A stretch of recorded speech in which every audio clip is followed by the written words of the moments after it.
Ikigai, The Japanese Secret to a Long and Happy Life. Written by Hector Garcia and Francesc Miralles. Translated by Heather Cleary. Read by Walter Dixon. Prologue. Ikigai, a mysterious word.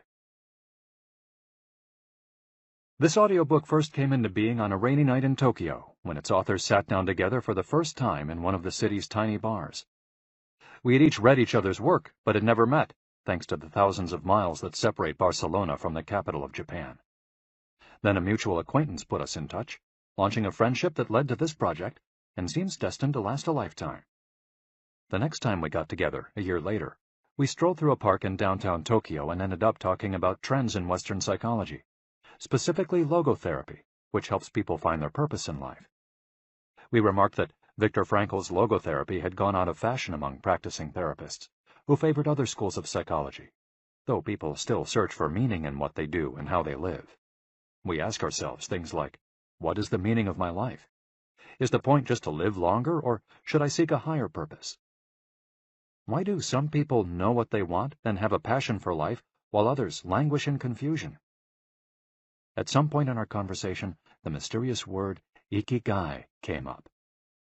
This Japanese concept, which translates roughly as the happiness of always being busy, is like logotherapy, but it goes a step beyond. It also seems to be one way of explaining the extraordinary longevity of the Japanese, especially on the island of Okinawa, where there are 24.55 people over the age of 100 for every 100,000 inhabitants, far more than the global average. Those who study why the inhabitants of this island in the south of Japan live longer than people anywhere else in the world believe that one of the keys, in addition to a healthful diet, a simple life in the outdoors, green tea, and the subtropical climate, its average temperature is like that of Hawaii, is the Ikigai that shapes their lives. While researching this concept, we discovered that not a single book in the fields of psychology or personal development is dedicated to bringing this philosophy to the West. Is Ikigai the reason there are more centenarians in Okinawa than anywhere else?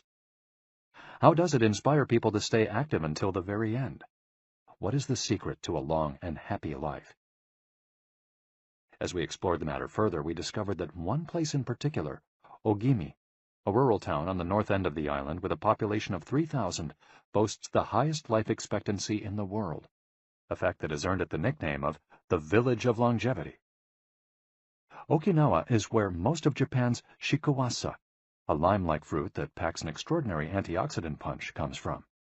Could that be Ogimi's secret to long life? Or is it the purity of the water used to brew its moringa tea?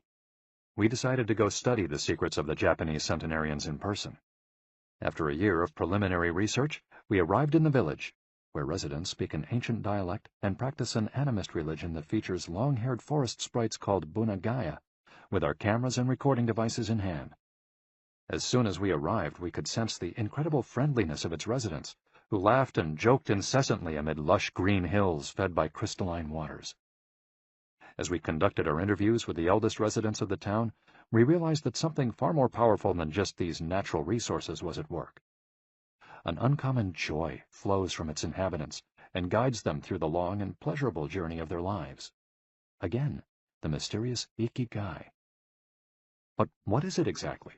How do you get it?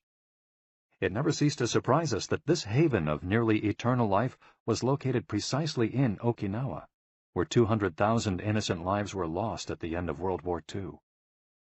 Rather than harbor animosity toward outsiders, however, Okinawans live by the principle of ichariba chode, a local expression that means treat everyone like a brother, even if you've never met them before.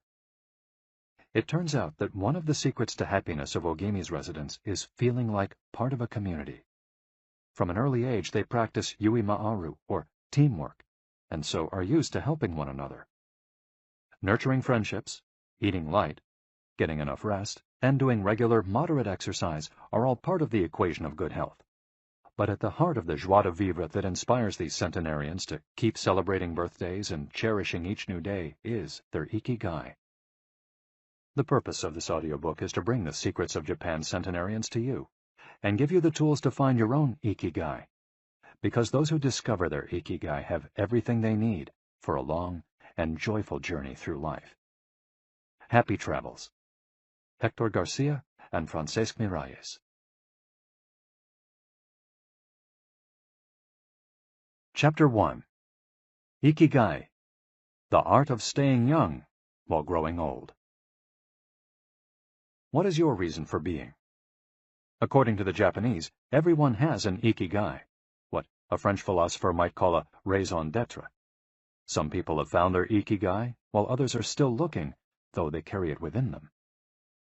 Our ikigai is hidden deep inside each of us, and finding it requires a patient search.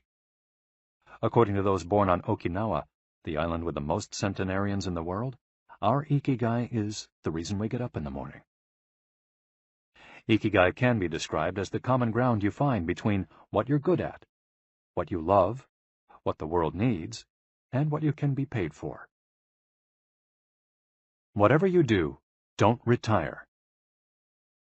Having a clearly defined ikigai brings satisfaction, happiness, and meaning to our lives. The purpose of this audiobook is to help you find yours, and to share insights from Japanese philosophy on the lasting health of body, mind, and spirit. One surprising thing you notice living in Japan is how active people remain after they retire. In fact, many Japanese people never really retire. They keep doing what they love for as long as their health allows. There is, in fact, no word in Japanese that means retire in the sense of leaving the workforce for good, as in English. According to Dan Buettner, a National Geographic reporter who knows the country well, having a purpose in life is so important in Japanese culture that our idea of retirement simply doesn't exist there. The island of almost eternal youth. Certain longevity studies suggest that a strong sense of community and a clearly defined ikigai are just as important as the famously healthful Japanese diet, perhaps even more so. Recent medical studies of centenarians from Okinawa and other so-called blue zones, the geographic regions where people live longest, provide a number of interesting facts about these extraordinary human beings. Not only do they live much longer than the rest of the world's population, they also suffer from fewer chronic illnesses, such as cancer and heart disease. Inflammatory disorders are also less common. Many of these centenarians enjoy enviable levels of vitality and health that would be unthinkable for people of advanced age elsewhere. Their blood tests reveal fewer free radicals, which are responsible for cellular aging, as a result of drinking tea and eating until their stomachs are only 80% full. Women experience more moderate symptoms during menopause, and both men and women maintain higher levels of sexual hormones until much later in life. The rate of dementia is well below the global average. Though we'll consider each of these findings over the course of the audiobook, research clearly indicates that the Okinawans' focus on Ikigai gives a sense of purpose to each and every day and plays an important role in their health and longevity.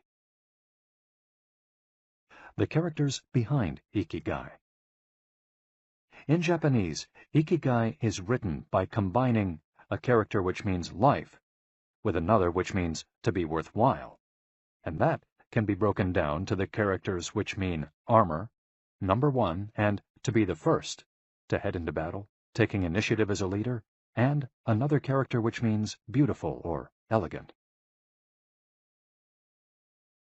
The 5 blue zones. Okinawa holds first place among the world's blue zones. In Okinawa, women in particular live longer and have fewer diseases than anywhere else in the world. The 5 regions identified and analyzed by Dan Buettner in his book, The Blue Zones, are 1. Okinawa, Japan, especially the northern part of the island. The locals eat a diet rich in vegetables and tofu, typically served on small plates. In addition to their philosophy of Ikigai, the moai, or close-knit group of friends, plays an important role in their longevity. 2. Sardinia, Italy, specifically the provinces of Nuoro and Ogliastra. Locals on this island consume plenty of vegetables and 1 or 2 glasses of wine per day. As in Okinawa, the cohesive nature of this community is another factor directly related to longevity. 3.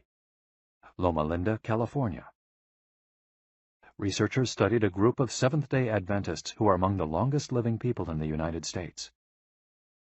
4. the Nicoya Peninsula, Costa Rica. Locals remain remarkably active after 90. Many of the region's older residents have no problem getting up at 5:30 in the morning to work in the fields. 5. Ikaria, Greece. One of every 3 inhabitants of this island near the coast of Turkey is over 90 years old, compared to less than 1% of the population of the United States, a fact that has earned it the nickname of the Island of Long Life. The local secret seems to be a lifestyle that dates back to 500 BC. In the following chapters, we'll examine several factors that seem to be the keys to longevity and are found across the blue zones, paying special attention to Okinawa and its so-called Village of Longevity. First, however, it's worth pointing out that 3 of these regions are islands, where resources can be scarce and communities have to help one another. For many, helping others might be an ikigai strong enough to keep them alive. According to scientists who have studied the 5 blue zones, the keys to longevity are diet, exercise, finding a purpose in life, an ikigai, and forming strong social ties, that is, having a broad circle of friends and good family relations. Members of these communities manage their time well in order to reduce stress, consume little meat or processed foods, and drink alcohol in moderation. They don't do strenuous exercise, but they do move every day, taking walks and working in their vegetable gardens. People in the blue zones would rather walk than drive. Gardening, which involves daily, low-intensity movement, is a practice almost all of them have in common. The 80% secret. One of the most common sayings in Japan is harahachi-bu, which is repeated before or after eating and means something like, fill your belly to 80%. Ancient wisdom advises against eating until we are full. This is why Okinawans stop eating when they feel their stomachs reach 80% of their capacity, rather than overeating and wearing down their bodies with long digestive processes that accelerate cellular oxidation. Of course, there is no way to know objectively if your stomach is at 80% capacity. The lesson to learn from this saying is that we should stop eating when we're starting to feel full. The extra side dish, the snack we eat when we know in our hearts we don't really need it, the apple pie after lunch, all these will give us pleasure in the short term, but not having them will make us happier in the long term. The way food is served is also important. By presenting their meals on many small plates, the Japanese tend to eat less. A typical meal in a restaurant in Japan is served in 5 plates on a tray, 4 of them very small, and the main dish slightly bigger. Having 5 plates in front of you makes it seem like you're going to eat a lot, but what happens most of the time is that you end up feeling slightly hungry. This is one of the reasons why Westerners in Japan typically lose weight and stay trim. Recent studies by nutritionists reveal that Okinawans consume a daily average of 1,800 to 1,900 calories, compared to 2,200 to 3,300 in the United States, and have a body mass index between 18 and 22, compared to 26 or 27 in the United States. The Okinawan diet is rich in tofu, sweet potatoes, fish 3 times per week, and vegetables, roughly 11 ounces per day. In the chapter dedicated to nutrition, we'll see which healthy, antioxidant-rich foods are included in this 80%. Moai, connected for life. It is customary in Okinawa to form close bonds within local communities. A moai is an informal group of people with common interests who look out for one another. For many, serving the community becomes part of their ikigai. The moai has its origins in hard times, when farmers would get together to share best practices and help one another cope with meager harvests. Members of a moai make a set monthly contribution to the group. This payment allows them to participate in meetings, dinners, games of go and shogi, Japanese chess, or whatever hobby they have in common. The funds collected by the group are used for activities, but if there's money left over, one member, decided on a rotating basis, receives a set amount from the surplus. In this way, being part of a moai helps maintain emotional and financial stability. If a member of a moai is in financial trouble, he or she can get an advance from the group's savings.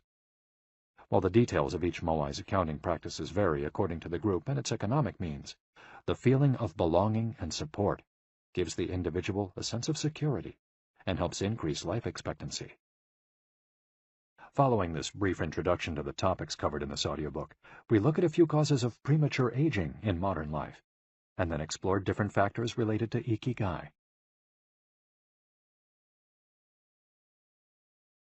Chapter 2. Anti-Aging Secrets. Little things that add up to a long and happy life.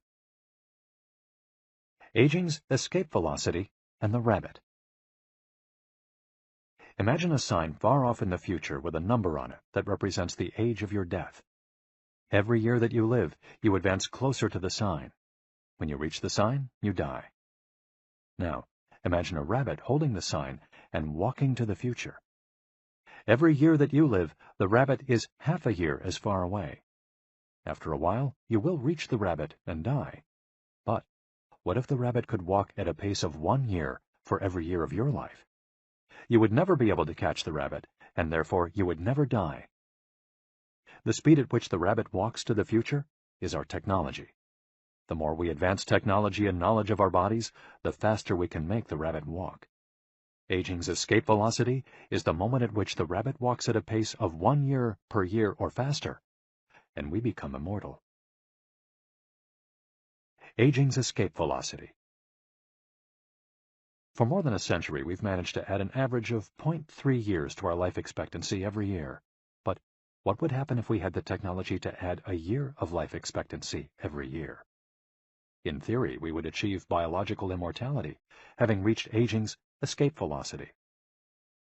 Researchers with an eye to the future, such as Ray Kurzweil and Aubrey de Grey, claim that we'll reach this escape velocity in a matter of decades. Other scientists are less optimistic, predicting that we'll reach a limit, a maximum age we won't be able to surpass no matter how much technology we have. For example, some biologists assert that our cells stop regenerating after about 120 years. Active mind, youthful body. There is much wisdom in the classic saying, mens sana in corpore sano, a sound mind and a sound body. It reminds us that both mind and body are important, and that the health of one is connected to that of the other. It's been shown that maintaining an active, adaptable mind is one of the key factors in staying young. Having a youthful mind also drives you toward a healthy lifestyle that will slow the aging process. Just as a lack of physical exercise has negative effects on our bodies and mood, a lack of mental exercise is bad for us, because it causes our neurons and neural connections to deteriorate, and as a result, reduces our ability to react to our surroundings. This is why it's so important to give your brain a workout. One pioneer in advocating for mental exercise is the Israeli neuroscientist Shlomo Bresnitz, who argues that the brain needs a lot of stimulation in order to stay in shape. As he stated in an interview with Edward Punset for the Spanish television program Redis, there is a tension between what is good for someone and what they want to do. This is because people, especially older people, like to do things as they've always done them. The problem is that when the brain develops ingrained habits, it doesn't need to think anymore. Things get done quickly and efficiently on automatic pilot, often in a very advantageous way.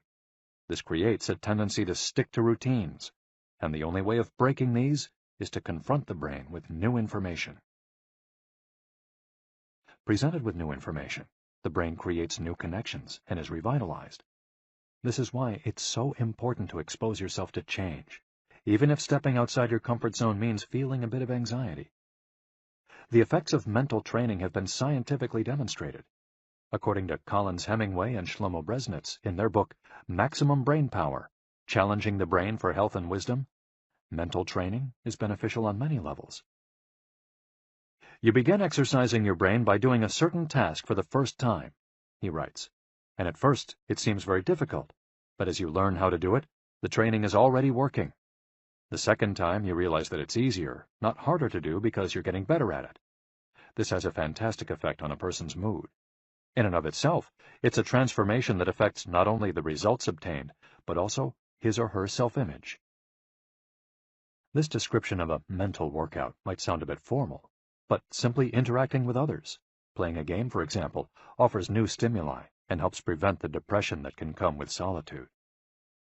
Our neurons start to age while we're still in our 20s. This process is slowed, however, by intellectual activity, curiosity, and a desire to learn. Dealing with new situations, Learning something new every day, playing games, and interacting with other people seem to be essential for anti-aging strategies for the mind. Furthermore, a more positive outlook in this regard will yield greater mental benefits. Stress, accused of killing longevity.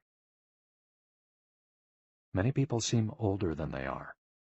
Research into the causes of premature aging has shown that stress has a lot to do with it, because the body wears down much faster during periods of crisis. The American Institute of Stress investigated this degenerative process and concluded that most health problems are caused by stress. Researchers at the Heidelberg University Hospital conducted a study in which they subjected a young doctor to a job interview, which they made even more stressful by forcing him to solve complex math problems for 30 minutes. Afterward, they took a blood sample. What they discovered was that his antibodies had reacted to stress the same way they react to pathogens, activating the proteins that trigger an immune response.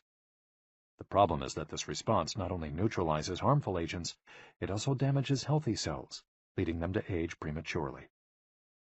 The University of California conducted a similar study, taking data and samples from 39 women who had high levels of stress due to the illness of one of their children, and comparing them to samples from women with healthy children and low levels of stress. They found that stress promotes cellular aging by weakening cell structures known as telomeres, which affect cellular regeneration and how our cells age. As the study revealed, the greater the stress, the greater the degenerative effects on cells. How does stress work? These days, people live at a frantic pace and in a nearly constant state of competition. At this fever pitch, stress is a natural response to the information being received by the body as potentially dangerous or problematic. Theoretically, this is a useful reaction, as it helps us survive in hostile surroundings. Over the course of our evolution, we have used this response to deal with difficult situations and to flee from predators. The alarm that goes off in our head makes our neurons activate the pituitary gland, which produces hormones that release corticotropin, which in turn circulates through the body via the sympathetic nervous system. The adrenal gland is then triggered to release adrenaline and cortisol. Adrenaline raises our respiratory rate and pulse and prepares our muscles for action, getting the body ready to react to perceived danger, while cortisol increases the release of dopamine and blood glucose, which is what gets us charged up and allows us to face challenges. These processes are, in moderation, beneficial. They help us overcome challenges in our daily lives. Nonetheless, the stress to which human beings are subjected today is clearly harmful. Compare the lives of cave dwellers with modern humans. Cave dwellers were relaxed most of the time. Modern humans work most of the time and are alert to any and all threats. Cave dwellers felt stress only in very specific situations. Modern humans are online or waiting for notifications from their cell phones 24 hours a day. To cave dwellers, the threats were real. A predator could end their lives at any moment. For modern humans, the brain associates the ping of a cell phone or an email notification with the threat of a predator. For cave dwellers, high doses of cortisol and adrenaline at moments of danger kept the body healthy. In modern humans, low doses of cortisol flow constantly through the body, with implications for a range of health problems, including adrenal fatigue and chronic fatigue syndrome. Stress has a degenerative effect over time. A sustained state of emergency affects the neurons associated with memory, as well as inhibiting the release of certain hormones, the absence of which can cause depression. Its secondary effects include irritability, insomnia, anxiety, and high blood pressure. As such, though challenges are good for keeping mind and body active, we should adjust our high-stress lifestyles in order to avoid the premature aging of our bodies. Be mindful about reducing stress. Whether or not the threats we perceive are real, stress is an easily identifiable condition that not only causes anxiety, but is also highly psychosomatic, affecting everything from our digestive system to our skin. This is why prevention is so important in avoiding the toll that stress takes on us, and why many experts recommend practicing mindfulness.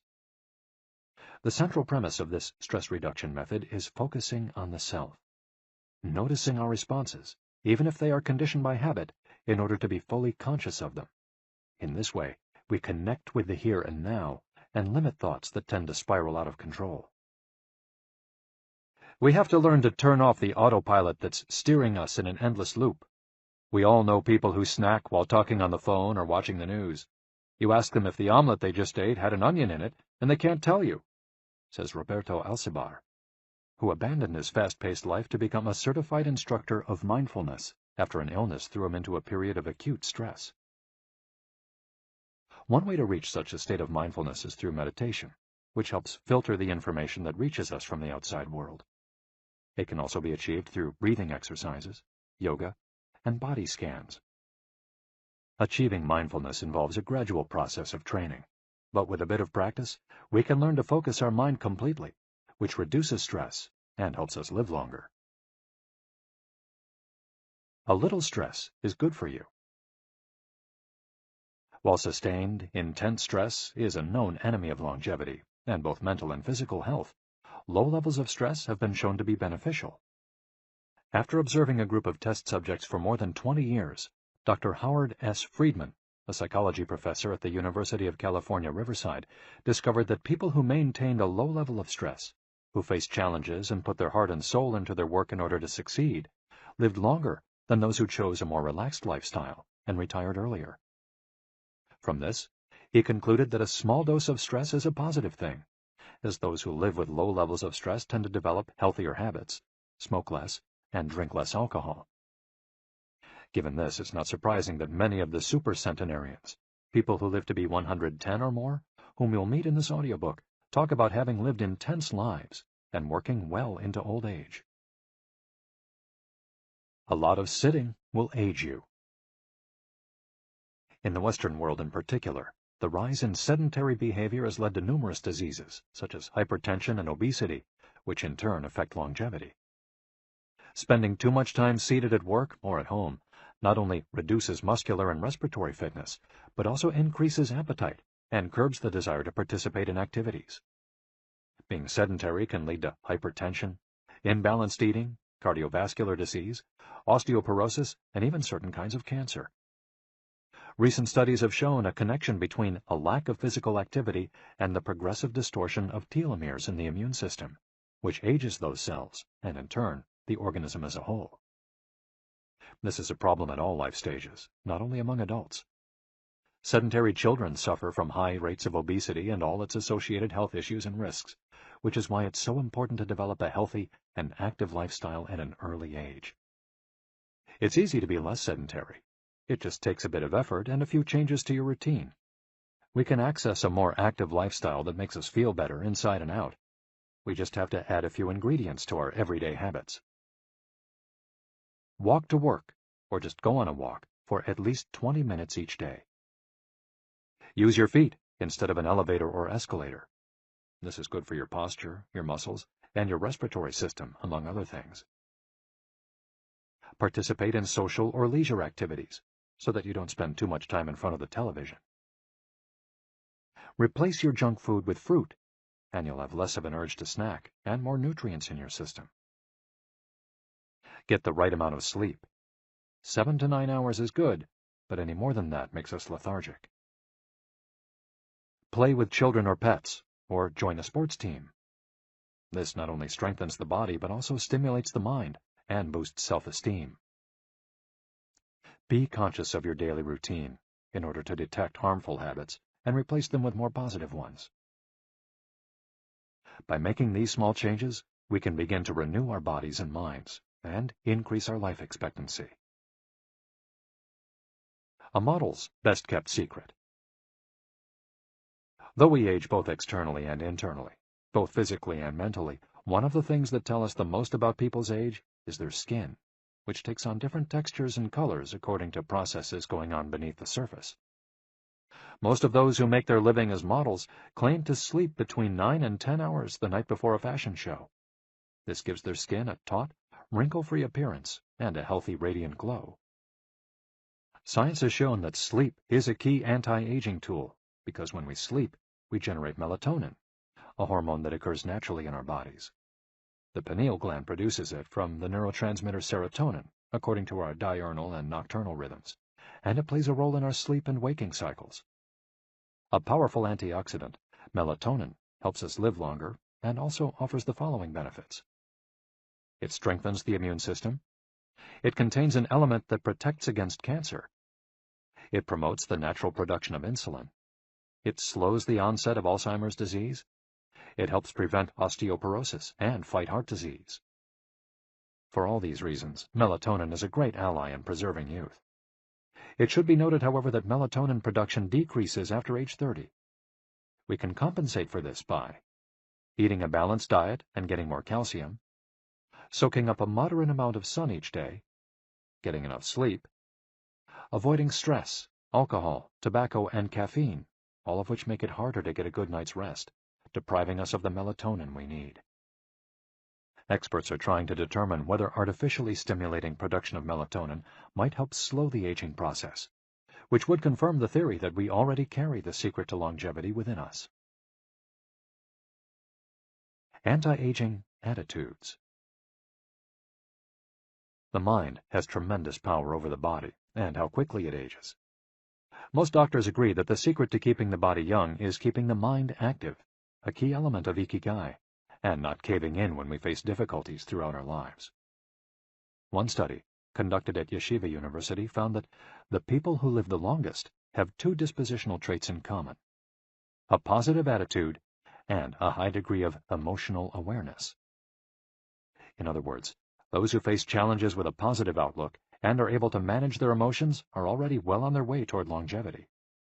A stoic attitude, serenity in the face of a setback, can also help keep you young, as it lowers anxiety and stress levels and stabilizes behavior. This can be seen in the greater life expectancies of certain cultures with unhurried, deliberate lifestyles. Many centenarians and supercentenarians have similar profiles. They've had full lives that were difficult at times, but they knew how to approach these challenges with a positive attitude and not be overwhelmed by the obstacles they faced. Alexander Imich, who in 2014 became the world's oldest living man at age 111, knew he had good genes, but understood that other factors contributed too. "The life you live is equally or more important for longevity," he said in an interview with Reuters after being added to Guinness World Records in 2014. An Ode to Longevity. During our stay in Ogimi, the village that holds the Guinness record for longevity, a woman who was about to turn 100 years old sang the following song for us in a mixture of Japanese and the local dialect. "To keep healthy and have a long life, eat just a little of everything with relish. Go to bed early, get up early, and then go out for a walk. We live each day with serenity, and we enjoy the journey. To keep healthy and have a long life, we get on well with all our friends. Spring, summer, fall, winter, we happily enjoy all the seasons. The secret is not to get distracted by how old the fingers are, from the fingers to the head and back once again. If you keep moving with your fingers working, 100 years will come to you." We can now use our fingers to play the next chapter, where we'll look at the close relationship between longevity and discovering our life's mission. Chapter 3. From Logotherapy to Ikigai. How to live longer and better by finding your purpose. What is logotherapy? A colleague once asked Viktor Frankl to define his school of psychology in a single phrase, to which Frankl replied, "Well, in logotherapy, the patient sits up straight, then has to listen to things that are, on occasion, hard to hear." The colleague had just described psychoanalysis to him in the following terms. "In psychoanalysis, the patient lies down on a couch and tells you things that are, on occasion, hard to say." Frankl explains that one of the first questions he would ask his patients was, "Why do you not commit suicide?" Usually the patient found good reasons not to and was able to carry on. What then does logotherapy do? The answer is pretty clear. It helps you find reasons to live. Logotherapy pushes patients to consciously discover their life's purpose in order to confront their neuroses. Their quest to fulfill their destiny then motivates them to press forward, breaking the mental chains of the past and overcoming whatever obstacles they encounter along the way. Something to live for. A study conducted by Frankl in his Vienna clinic found that, among both patients and personnel, around 80% believed that human beings needed a reason for living, and around 60% felt they had someone or something in their lives worth dying for. The search for meaning. The search for purpose became a personal driving force that allowed Frankl to achieve his goals. The process of logotherapy can be summarized in these 5 steps. 1. A person feels empty, frustrated, or anxious. 2. The therapist shows him that what he is feeling is the desire to have a meaningful life. 3. The patient discovers his life's purpose at that particular point in time. 4. Of his own free will, the patient decides to accept or reject that destiny. 5. This newfound passion for life helps him overcome obstacles and sorrows. Frankl himself would live and die for his principles and ideals.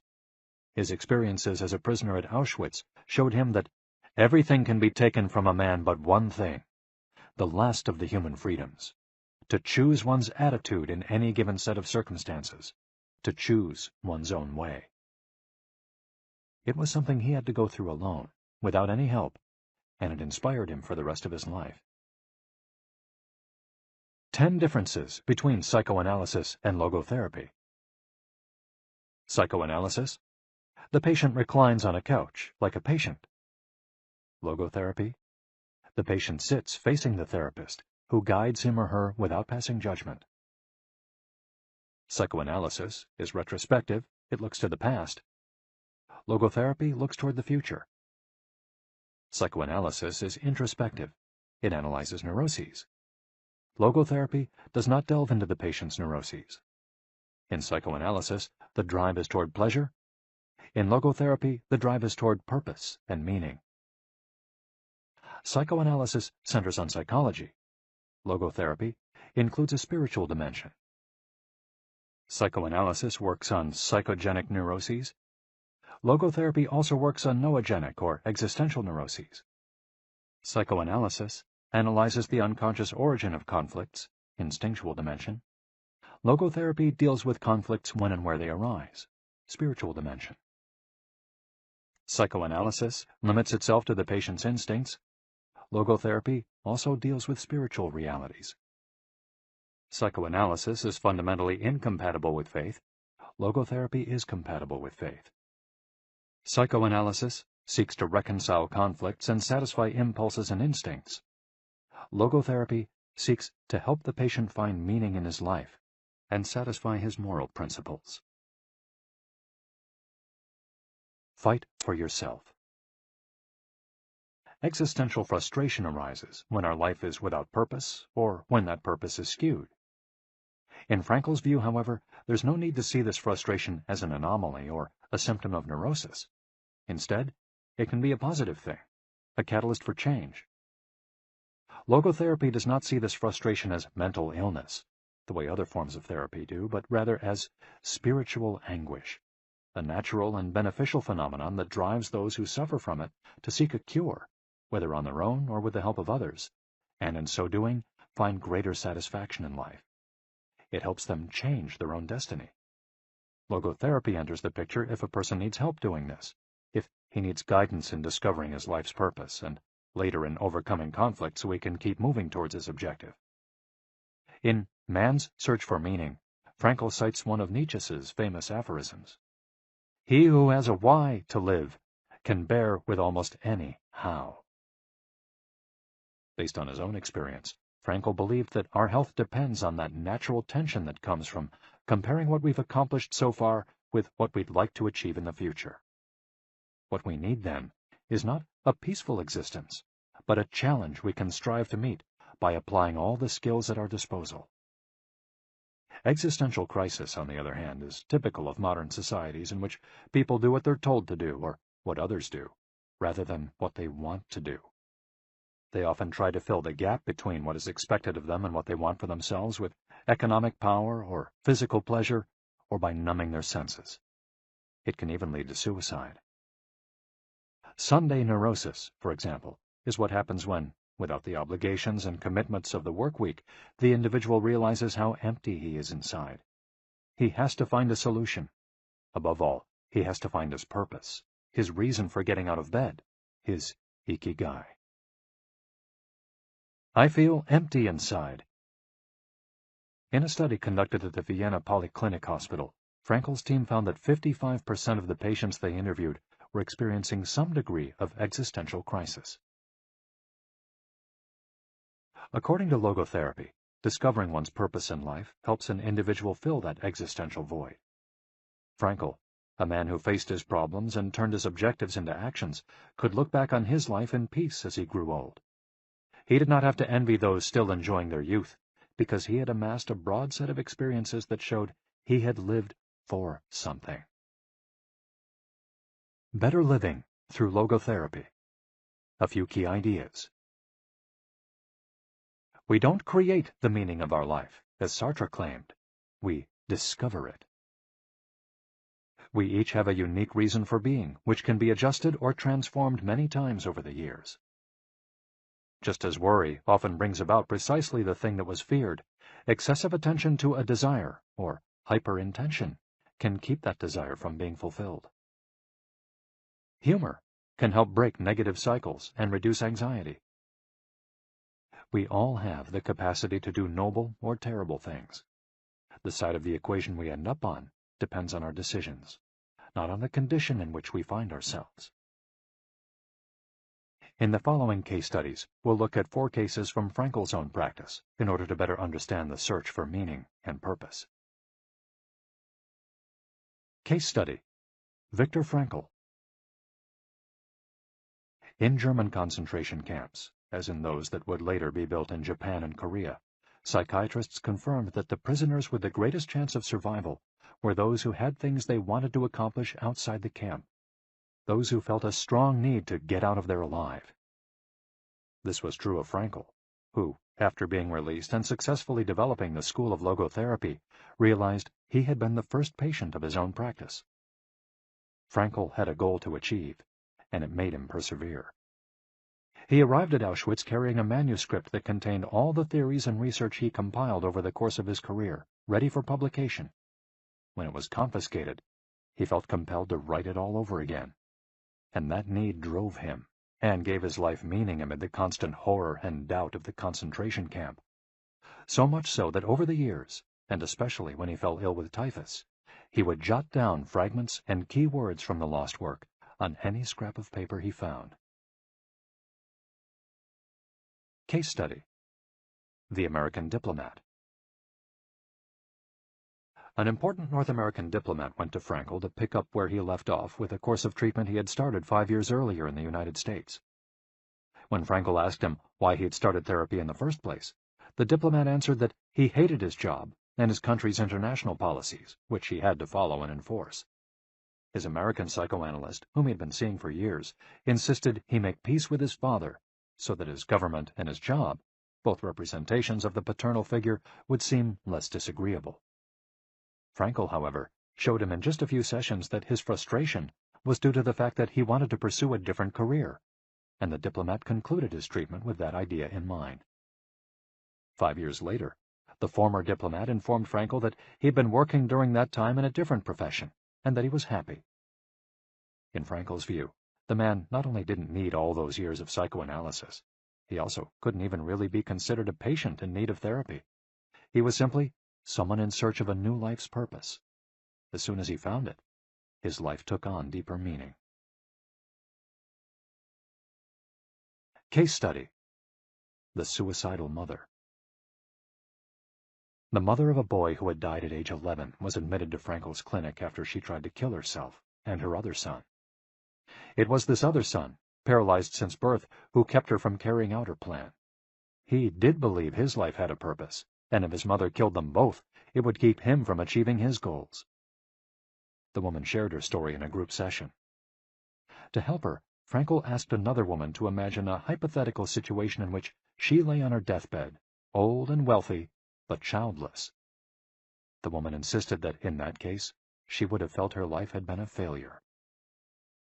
When the suicidal mother was asked to perform the same exercise, imagining herself on her deathbed, she looked back and realized that she had done everything in her power for her children, for both of them. She had given her paralyzed son a good life, and he had turned into a kind, reasonably happy person. To this she added, crying, "As for myself, I can look back peacefully on my life, for I can say my life was full of meaning, and I have tried hard to live it fully. I have done my best. I have done my best for my son. My life was no failure." In this way, by imagining herself on her deathbed and looking back, the suicidal mother found the meaning that, though she was not aware of it, her life already had. Case Study: The Grief-Stricken Doctor. An elderly doctor, unable to overcome the deep depression into which he'd fallen after the death of his wife 2 years earlier, went to Frankel for help. Instead of giving him advice or analyzing his condition, Frankel asked him what would have happened if he had been the one who died first. The doctor, horrified, answered that it would have been terrible for his poor wife, that she would have suffered tremendously. To which Frankel responded, "You see, doctor, you've spared her all that suffering, but the price you have to pay for this is to survive and mourn her." The doctor didn't say another word. He left Frankel's office in peace after taking the therapist's hand in his own. He was able to tolerate the pain in place of his beloved wife. His life had been given a purpose. Morita Therapy. In the same decade that logotherapy came into being, a few years earlier in fact, Shoma Morita created his own purpose-centered therapy in Japan. It proved to be effective in the treatment of neurosis, obsessive-compulsive disorder, and post-traumatic stress. In addition to being a psychotherapist, Shoma Morita was a Zen Buddhist, and his therapy left a lasting spiritual mark on Japan. Many Western forms of therapy focus on controlling or modifying the patient's emotions. In the West, we tend to believe that what we think influences how we feel, which in turn influences how we act. In contrast, Morita therapy focuses on teaching patients to accept their emotions without trying to control them, since their feelings will change as a result of their actions. In addition to accepting the patient's emotions, Morita therapy seeks to create new emotions on the basis of actions. According to Morita, these emotions are learned through experience and repetition. Morita therapy is not meant to eliminate symptoms. Instead, it teaches us to accept our desires, anxieties, fears, and worries, and let them go. As Morita writes in his book, Morita Therapy and the True Nature of Anxiety-Based Disorders, "In feelings, it is best to be wealthy and generous." Morita explained the idea of letting go of negative feelings with the following fable. A donkey that is tied to a post by a rope will keep walking around the post in an attempt to free itself, only to become more immobilized and attached to the post. The same thing applies to people with obsessive thinking, who become more trapped in their own suffering when they try to escape from their fears and discomfort. The basic principles of Morita therapy. 1. Accept your feelings. If we have obsessive thoughts, we should not try to control them or get rid of them. If we do, they become more intense. Regarding human emotions, the Zen master would say, if we try to get rid of one wave with another, we end up with an infinite sea. We don't create our feelings. They simply come to us, and we have to accept them. The trick is welcoming them. Morita likened emotions to the weather. We can't predict or control them. We can only observe them. To this point, he often quoted the Vietnamese monk Thich Nhat Hanh, who would say, "Hello, solitude. How are you today? Come, sit with me, and I will care for you." 2. Do what you should be doing. We shouldn't focus on eliminating symptoms, because recovery will come on its own. We should focus instead on the present moment, and if we're suffering, on accepting that suffering. Above all, we should avoid intellectualizing the situation. The therapist's mission is to develop the patient's character so he or she can face any situation, and character is grounded in the things we do. Morita therapy does not offer its patients explanations, but rather allows them to learn from their actions and activities. It doesn't tell you how to meditate or how to keep a diary the way Western therapies do. It's up to the patient to make discoveries through experience. 3. Discover your life's purpose. We can't control our emotions, but we can take charge of our actions every day. This is why we should have a clear sense of our purpose, and always keep Morita's mantra in mind. What do we need to be doing right now? What action should we be taking? The key to achieving this is having dared to look inside yourself to find your Ikigai. The 4 phases of Morita therapy. Morita's original treatment, which lasts 15 to 21 days, consists of the following stages. 1. Isolation and rest, 5 to 7 days. During the first week of treatment, the patient rests in a room without any external stimuli. No television, books, family, friends, or speaking. All the patient has is his thoughts. He lies down for most of the day and is visited regularly by the therapist, who tries to avoid interacting with him as much as possible. The therapist simply advises the patient to continue observing the rise and fall of his emotions as he lies there. When the patient gets bored and wants to start doing things again, he's ready to move on to the next stage of therapy. 2. Light occupational therapy, 5 to 7 days. In this stage, the patient performs repetitive tasks in silence. One of these is keeping a diary about his thoughts and feelings. The patient goes outside after a week of being shut in, takes walks in nature, and does breathing exercises. He also starts doing simple activities such as gardening, drawing, or painting. During this stage, the patient is still not allowed to talk to anyone except the therapist. 3. Occupational therapy, 5 to 7 days. In this stage, the patient performs tasks that require physical movement. Dr. Morita liked to take his patients to the mountains to chop wood. In addition to physical tasks, the patient is also immersed in other activities such as writing, painting, or making ceramics. The patient can speak with others at this stage, but only about the tasks at hand. 4. The return to social life and the real world. The patient leaves the hospital and is reintroduced to social life, but maintains the practices of meditation and occupational therapy developed during treatment. The idea is to re-enter society as a new person, with a sense of purpose, and without being controlled by social or emotional pressures. Nikan meditation. Morita was a great Zen master of Nikan introspective meditation. Much of his therapy draws on his knowledge and mastery of this school, which centers on 3 questions the individual must ask him or herself. 1. What have I received from person X? 2.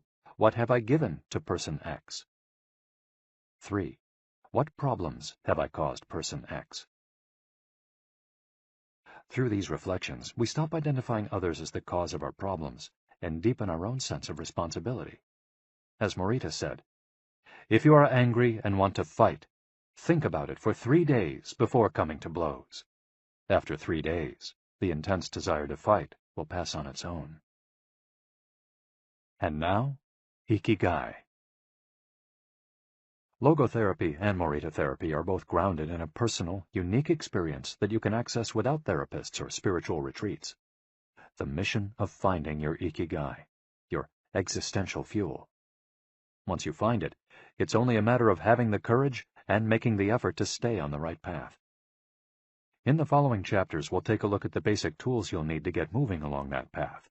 Finding flow in the tasks you've chosen to do, eating in a balanced and mindful way, doing low-intensity exercise, and learning not to give in when difficulties arise. In order to do this, you have to accept that the world, like the people who live in it, is imperfect, but that it's still full of opportunities for growth and achievement. Are you ready to throw yourself into your passion, as if it were the most important thing in the world? Chapter 4. Find flow in everything you do. How to turn work and free time into spaces for growth. We are what we repeatedly do. Excellence, then, is not an act, but a habit. Aristotle. Going with the flow. Imagine you're skiing down one of your favorite slopes. Powdery snow flies up on both sides of you like white sand. Conditions are perfect. You are entirely focused on skiing as well as you can. You know exactly how to move at each moment. There is no future, no past. There is only the present. You feel the snow, your skis, your body, and your consciousness united as a single entity. You are completely immersed in the experience, not thinking about or distracted by anything else. Your ego dissolves, and you become part of what you're doing. This is the kind of experience Bruce Lee described with his famous, "Be water, my friend." We've all felt our sense of time vanish when we lose ourselves in an activity we enjoy. We start cooking, and before we know it, several hours have passed. We spend an afternoon with a book and forget about the world going by until we notice the sunset and realize we haven't eaten dinner. We go surfing and don't realize how many hours we've spent in the water until the next day, when our muscles ache. The opposite can also happen. When we have to complete a task we don't want to do, every minute feels like a lifetime, and we can't stop looking at our watch. As the quip attributed to Einstein goes, "Put your hand on a hot stove for a minute, and it seems like an hour. Sit with a pretty girl for an hour, and it seems like a minute." That is relativity. The funny thing is that someone else might really enjoy the same task, but we want to finish as quickly as possible.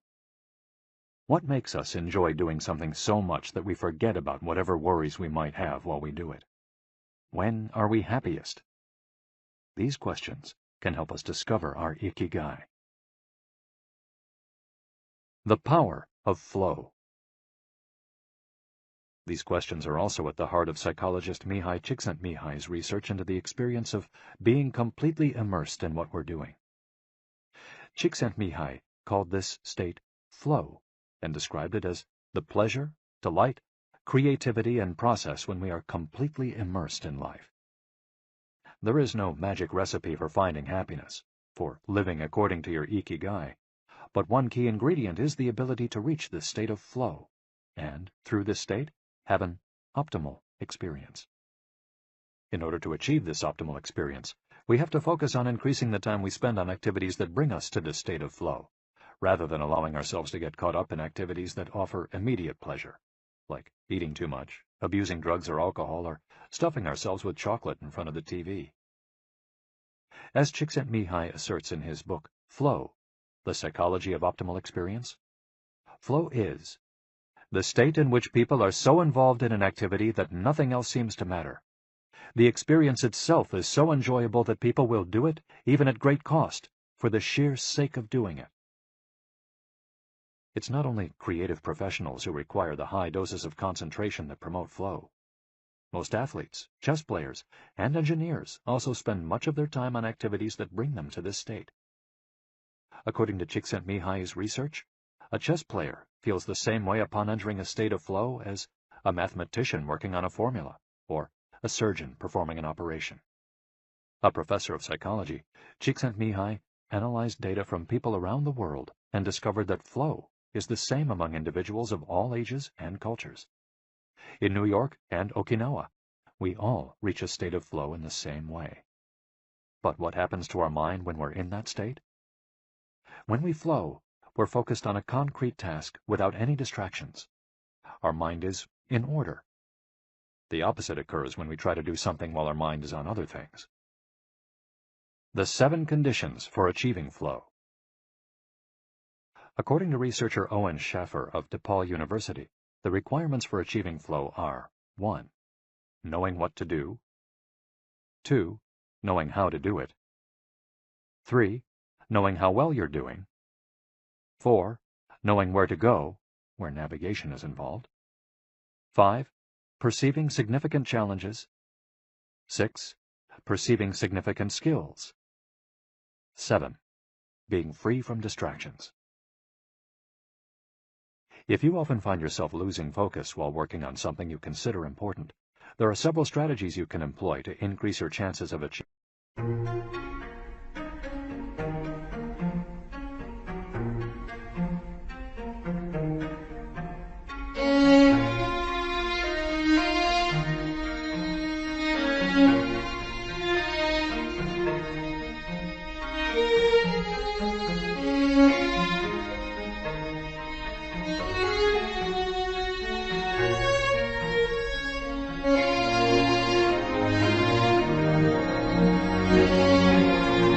achieving flow. Strategy number 1. Choose a difficult task, but not too difficult.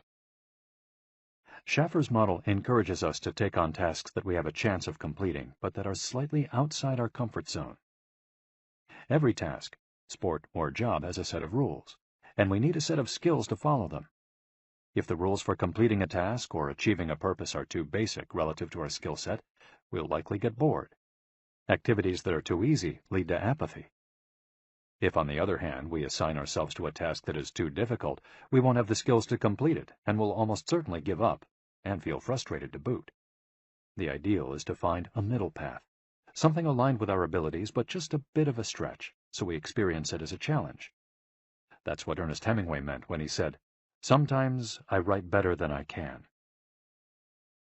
We want to see challenges through to the end because we enjoy the feeling of pushing ourselves. Bertrand Russell expressed a similar idea when he said, "To be able to concentrate for a considerable amount of time is essential to difficult achievement." If you're a graphic designer, learn a new software program for your next project. If you're a programmer, use a new programming language. If you're a dancer, try to incorporate into your next routine a movement that has seemed impossible for years. Add a little something extra, something that takes you out of your comfort zone.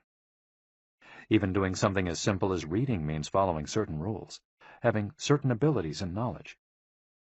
If we set out to read a book on quantum mechanics for specialists in physics without being specialists in physics ourselves, we'll probably give up after a few minutes.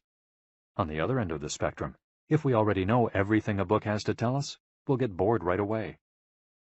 However, if the book is appropriate to our knowledge and abilities and builds on what we already know, we'll immerse ourselves in our reading, and time will flow. This pleasure and satisfaction are evidence that we are in tune with our Ikigai. In summary, easy tasks lead to boredom, challenging tasks lead to flow, tasks beyond our abilities lead to anxiety. Strategy 2.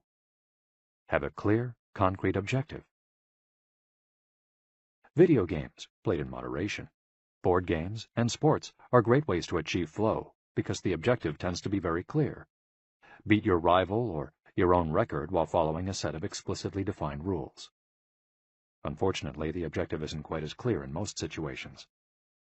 According to a study by Boston Consulting Group, when asked about their bosses, the #1 complaint of employees at multinational corporations is that they don't communicate the team's mission clearly, and that as a result, the employees don't know what their objectives are.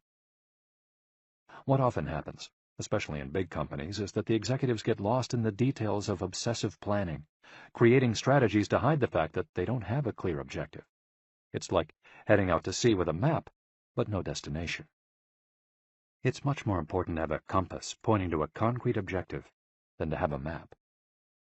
Joy Ito, director of the MIT Media Lab, encourages us to use the principle of compass over maps as a tool to navigate our world of uncertainty. In the book Whiplash, How to Survive Our Faster Future, he and Jeff Howe write, "In an increasingly unpredictable world moving ever more quickly, a detailed map may lead you deep into the woods at an unnecessarily high cost. A good compass, though, will always take you where you need to go. It doesn't mean that you should start your journey without any idea where you're going. What it does mean is understanding that while the path to your goal may not be straight, you'll finish faster and more efficiently than you would have if you had trudged along a pre-planned route." In business, the creative professions, and education alike, it's important to reflect on what we hope to achieve before starting to work, study, or make something. We should ask ourselves questions such as, what is my objective for today's session in the studio? How many words am I going to write today for the article coming out next month? What is my team's mission? How fast will I set the metronome tomorrow in order to play that sonata at an allegro tempo by the end of the week? Having a clear objective is important in achieving flow, but we also have to know how to leave it behind when we get down to business. Once the journey has begun, we should keep this objective in mind without obsessing over it. When Olympic athletes compete for a gold medal, they can't stop to think how pretty the medal is. They have to be present in the moment. They have to flow. If they lose focus for a second, thinking how proud they'll be to show the medal to their parents, they'll almost certainly commit an error at a critical moment and will not win the competition. One common example of this is writer's block. Imagine that a writer has to finish a novel in 3 months. The objective is clear. The problem is that the writer can't stop obsessing over it. Every day she wakes up thinking, I have to write that novel. And every day she sets about reading the newspaper and cleaning the house. Every evening she feels frustrated and promises she'll get to work the next day. Days, weeks, and months pass, and the writer still hasn't gotten anything down on the page, when all it would have taken was to sit down and get that first word out, then the second, to flow with the project, expressing her Ikigai. As soon as you take these first small steps, your anxiety will disappear and you'll achieve a pleasant flow in the activity you're doing. Getting back to Albert Einstein, a happy man is too satisfied with the present to dwell on the future. To summarize, a vague objective leads to confusion, time and energy wasted on meaningless tasks, and mental block. A clearly defined objective and a focus on process leads to flow. And obsessive desire to achieve a goal while ignoring process leads to a fixation on the objective rather than on getting down to business, and mental block. Strategy 3. Concentrate on a single task. This is perhaps one of the greatest obstacles we face today, with so much technology and so many distractions. We're listening to a video on YouTube while writing an email when suddenly a chat prompt pops up and we answer it. Then our smartphone vibrates in our pocket. Just as soon as we respond to that message, we're back at our computer logging onto Facebook. Pretty soon, 30 minutes have passed, and we've forgotten what the email we were writing was supposed to be about. This also happens sometimes when we put on a movie with dinner and don't realize how delicious the salmon was until we're taking the last bite. We often think that combining tasks will save us time, but scientific evidence shows that it has the opposite effect. Even those who claim to be good at multitasking are not very productive. In fact, they are some of the least productive people. Our brains can take in millions of bits of information, but we can only actually process a few dozen per second. When we say we're multitasking, what we're really doing is switching back and forth between tasks very quickly. Unfortunately, we're not computers adept at parallel processing. We end up spending all our energy alternating between tasks instead of focusing on doing one of them well. Concentrating on one thing at a time may be the single most important factor in achieving flow. According to Csikszentmihalyi, in order to focus on a task, we need 1. To be in a distraction-free environment, and 2. To have control over what we're doing at every moment. Technology is great if we're in control of it. It's not so great if it takes control of us. For example, if you have to write a research paper, you might sit down at your computer and use Google to look up the information you need. However, if you're not very disciplined, you might end up surfing the web instead of writing that paper. In that case, Google and the Internet will have taken over, pulling you out of your state of flow. It has been scientifically shown that if we continually ask our brains to switch back and forth between tasks, we waste time, make more mistakes, and remember less of what we've done. Several studies conducted at Stanford University by Clifford Ivar Nass describe our generation as suffering from an epidemic of multitasking. One such study analyzed the behavior of hundreds of students, dividing them into groups based on the number of things they tended to do at once. The students who were the most addicted to multitasking typically alternated among more than 4 tasks. For example, taking notes while reading a textbook, listening to a podcast, answering messages on their smartphone, and sometimes checking their Twitter timeline. Each group of students was shown a screen with several red and several blue arrows. The objective of the exercise was to count the red arrows. At first, all the students answered correctly right away, without much trouble. As the number of blue arrows increased, the number of red arrows stayed the same, only their position changed, however. The students accustomed to multitasking had serious trouble counting the red arrows in the time allotted, or as quickly as the students who did not habitually multitask, for one very simple reason. They got distracted by the blue arrows. Their brains were trained to pay attention to every stimulus, regardless of its importance, while the brains of other students were trained to focus on a single task, in this case, counting the red arrows and ignoring the blue ones. Other studies indicate that working on several things at once lowers our productivity by at least 60% and our IQ by more than 10 points. One study funded by the Swedish Council for Working Life and Social Research found that a sample group of more than 4,000 young adults between the ages of 20 and 24 who were addicted to their smartphones got less sleep, felt less connected to their community at school, and were more likely to show signs of depression. In summary, concentrating on a single task makes achieving flow more likely, increases productivity, increases our power of retention, makes us less likely to make mistakes, helps us feel calm and in control of the task at hand, causes us to become more considerate as we pay full attention to those around us, and increases creativity. Multitasking makes achieving flow impossible, decreases productivity by 60%, though it doesn't seem to, makes it harder to remember things, makes us more likely to make mistakes, makes us feel stressed by the sensation that we're losing control, that our tasks are controlling us, causes us to hurt those around us through our addiction to stimuli, always checking our phones, always on social media, and reduces creativity. What can we do to avoid falling victim to this flow-impeding epidemic? How can we train our brains to focus on a single task? Here are a few ideas for creating a space and time free of distractions to increase our chances of reaching a state of flow, and thereby getting in touch with our Ikigai. Don't look at any kind of screen for the first hour you're awake, and the last hour before you go to sleep. Turn off your phone before you achieve flow. There is nothing more important than the task you've chosen to do during this time. If this seems too extreme, enable the Do Not Disturb function, so only the people closest to you contact you in case of emergency.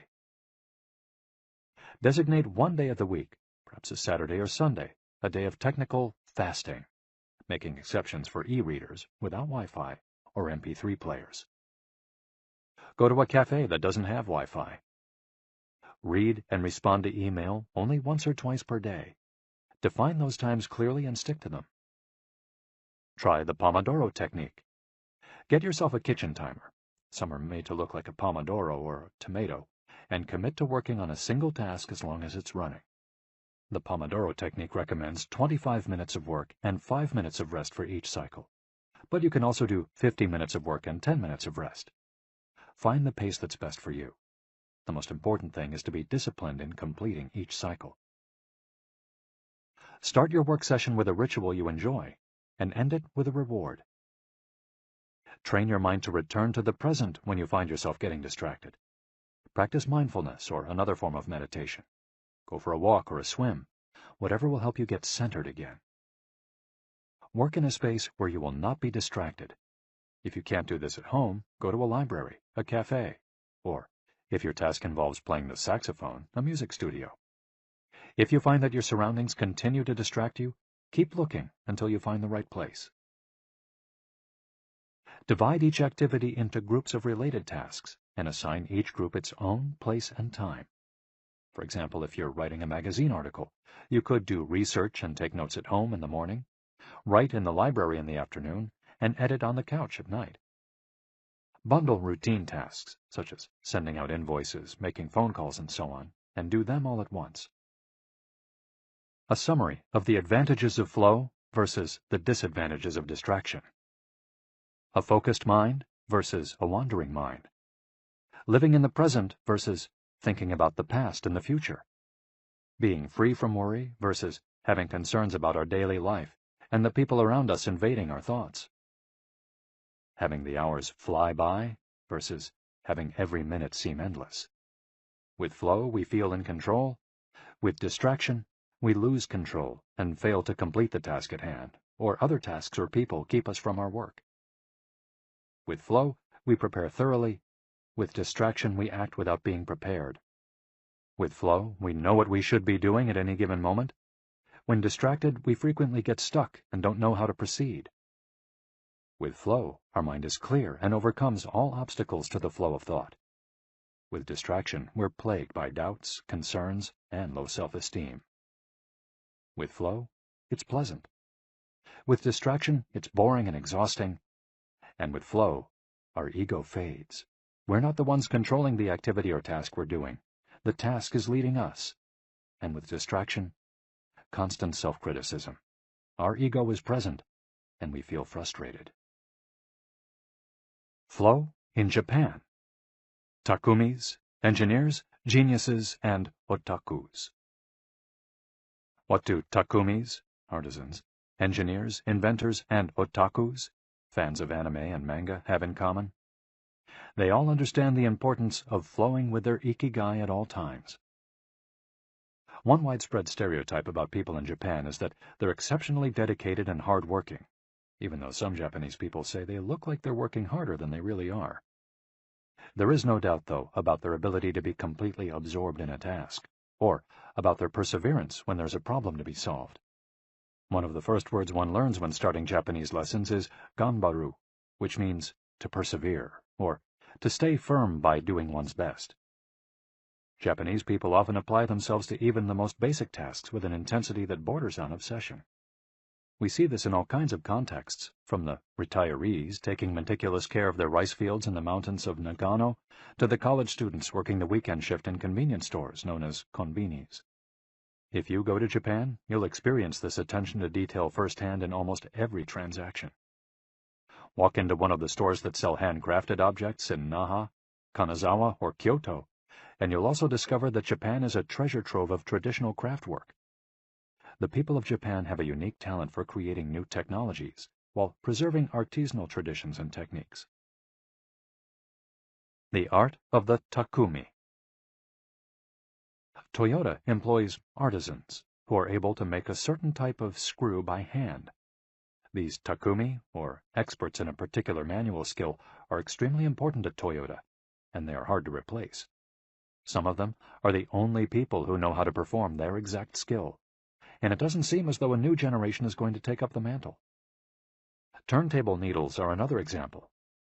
They're produced almost exclusively in Japan, where you can find the last remaining people who know how to use the machinery required to make these precision needles, and who are trying to pass on their knowledge to their descendants. We met a takumi on a visit to Kumano, a small town near Hiroshima. We were there for the day, working on a photo essay for one of the most famous brands of makeup brushes in the West. The billboard welcoming visitors to Kumano shows a mascot holding a large brush. In addition to the brush factories, the town is full of little houses and vegetable gardens. Heading farther in, you can see several Shinto shrines at the base of the mountains that surround the town. We spent hours taking photos in factories full of people in orderly rows, each doing a single task, such as painting the handles of the brushes or loading boxes of them onto trucks, before we realized we still hadn't seen anyone actually putting bristles into the brush heads. After we asked about this and got the runaround several times, the president of one company agreed to show us how it was done. He led us out of the building and asked us to get into his car. After a 5-minute drive, we parked next to another, smaller structure and climbed the stairs. He opened a door, and we walked into a small room filled with windows that let in lovely natural light. In the middle of the room was a woman wearing a mask. You could see only her eyes. She was so focused on choosing individual bristles for the brushes, gracefully moving her hands and fingers, using scissors and combs to sort the bristles, that she didn't even notice our presence. Her movements were so quick, it was hard to tell what she was doing. The president of the company interrupted her to let her know that we'd be taking photos as she worked. We couldn't see her mouth, but the glint in her eye and the cheerful inflection in her speech let us know she was smiling. She looked happy and proud, talking about her work and responsibilities. We had to use extremely fast shutter speeds to capture her movements. Her hands danced and flowed in concert with her tools and the bristles she was sorting. The president told us that this takumi was one of the most important people in the company, even though she was hidden away in a separate building. Every bristle of every brush the company made passed through her hands. Steve Jobs in Japan. Apple co-founder Steve Jobs was a big fan of Japan. Not only did he visit the Sony factories in the 1980s and adopt many of their methods when he founded Apple, he was also captivated by the simplicity and quality of Japanese porcelain in Kyoto. It was not, however, an artisan from Kyoto who won Steve Jobs' devotion, but rather a takumi from Toyama named Yokio Shakunaga, who used a technique called Echu Setoyaki, known by only a few. On a visit to Kyoto, Jobs heard of an exhibition of Shakunaga's work.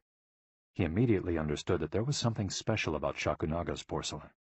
As a matter of fact, he bought several cups, vases, and plates, and went back to the show 3 times that week.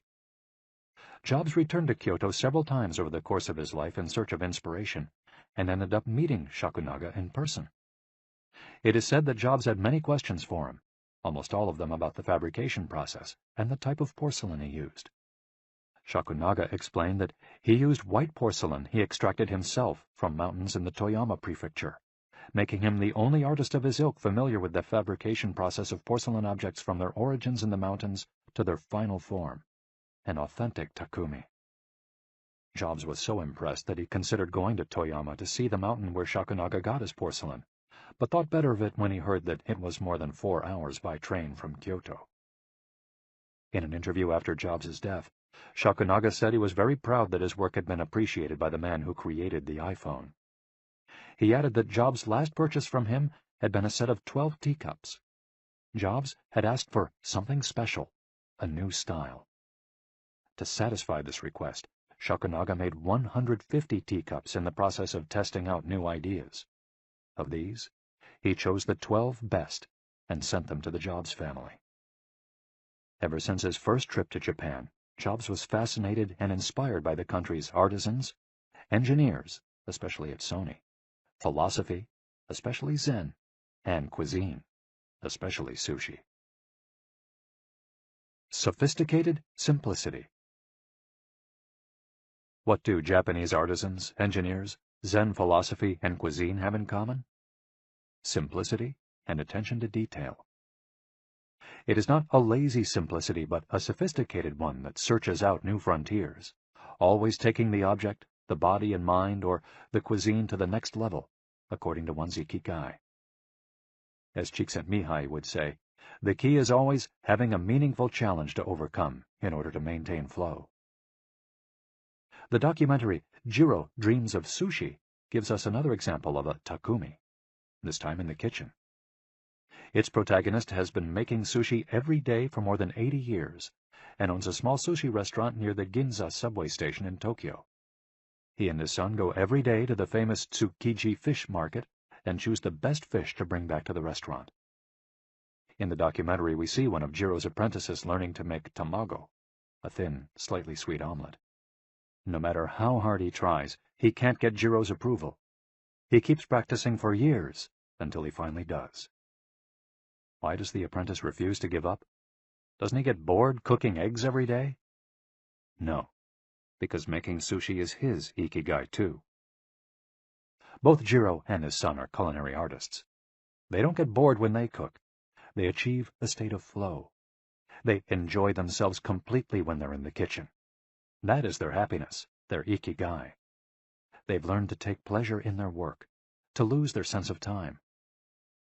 Beyond the close relationship between father and son, which helps keep the challenge going each day, they also work in a quiet, peaceful environment that allows them to concentrate.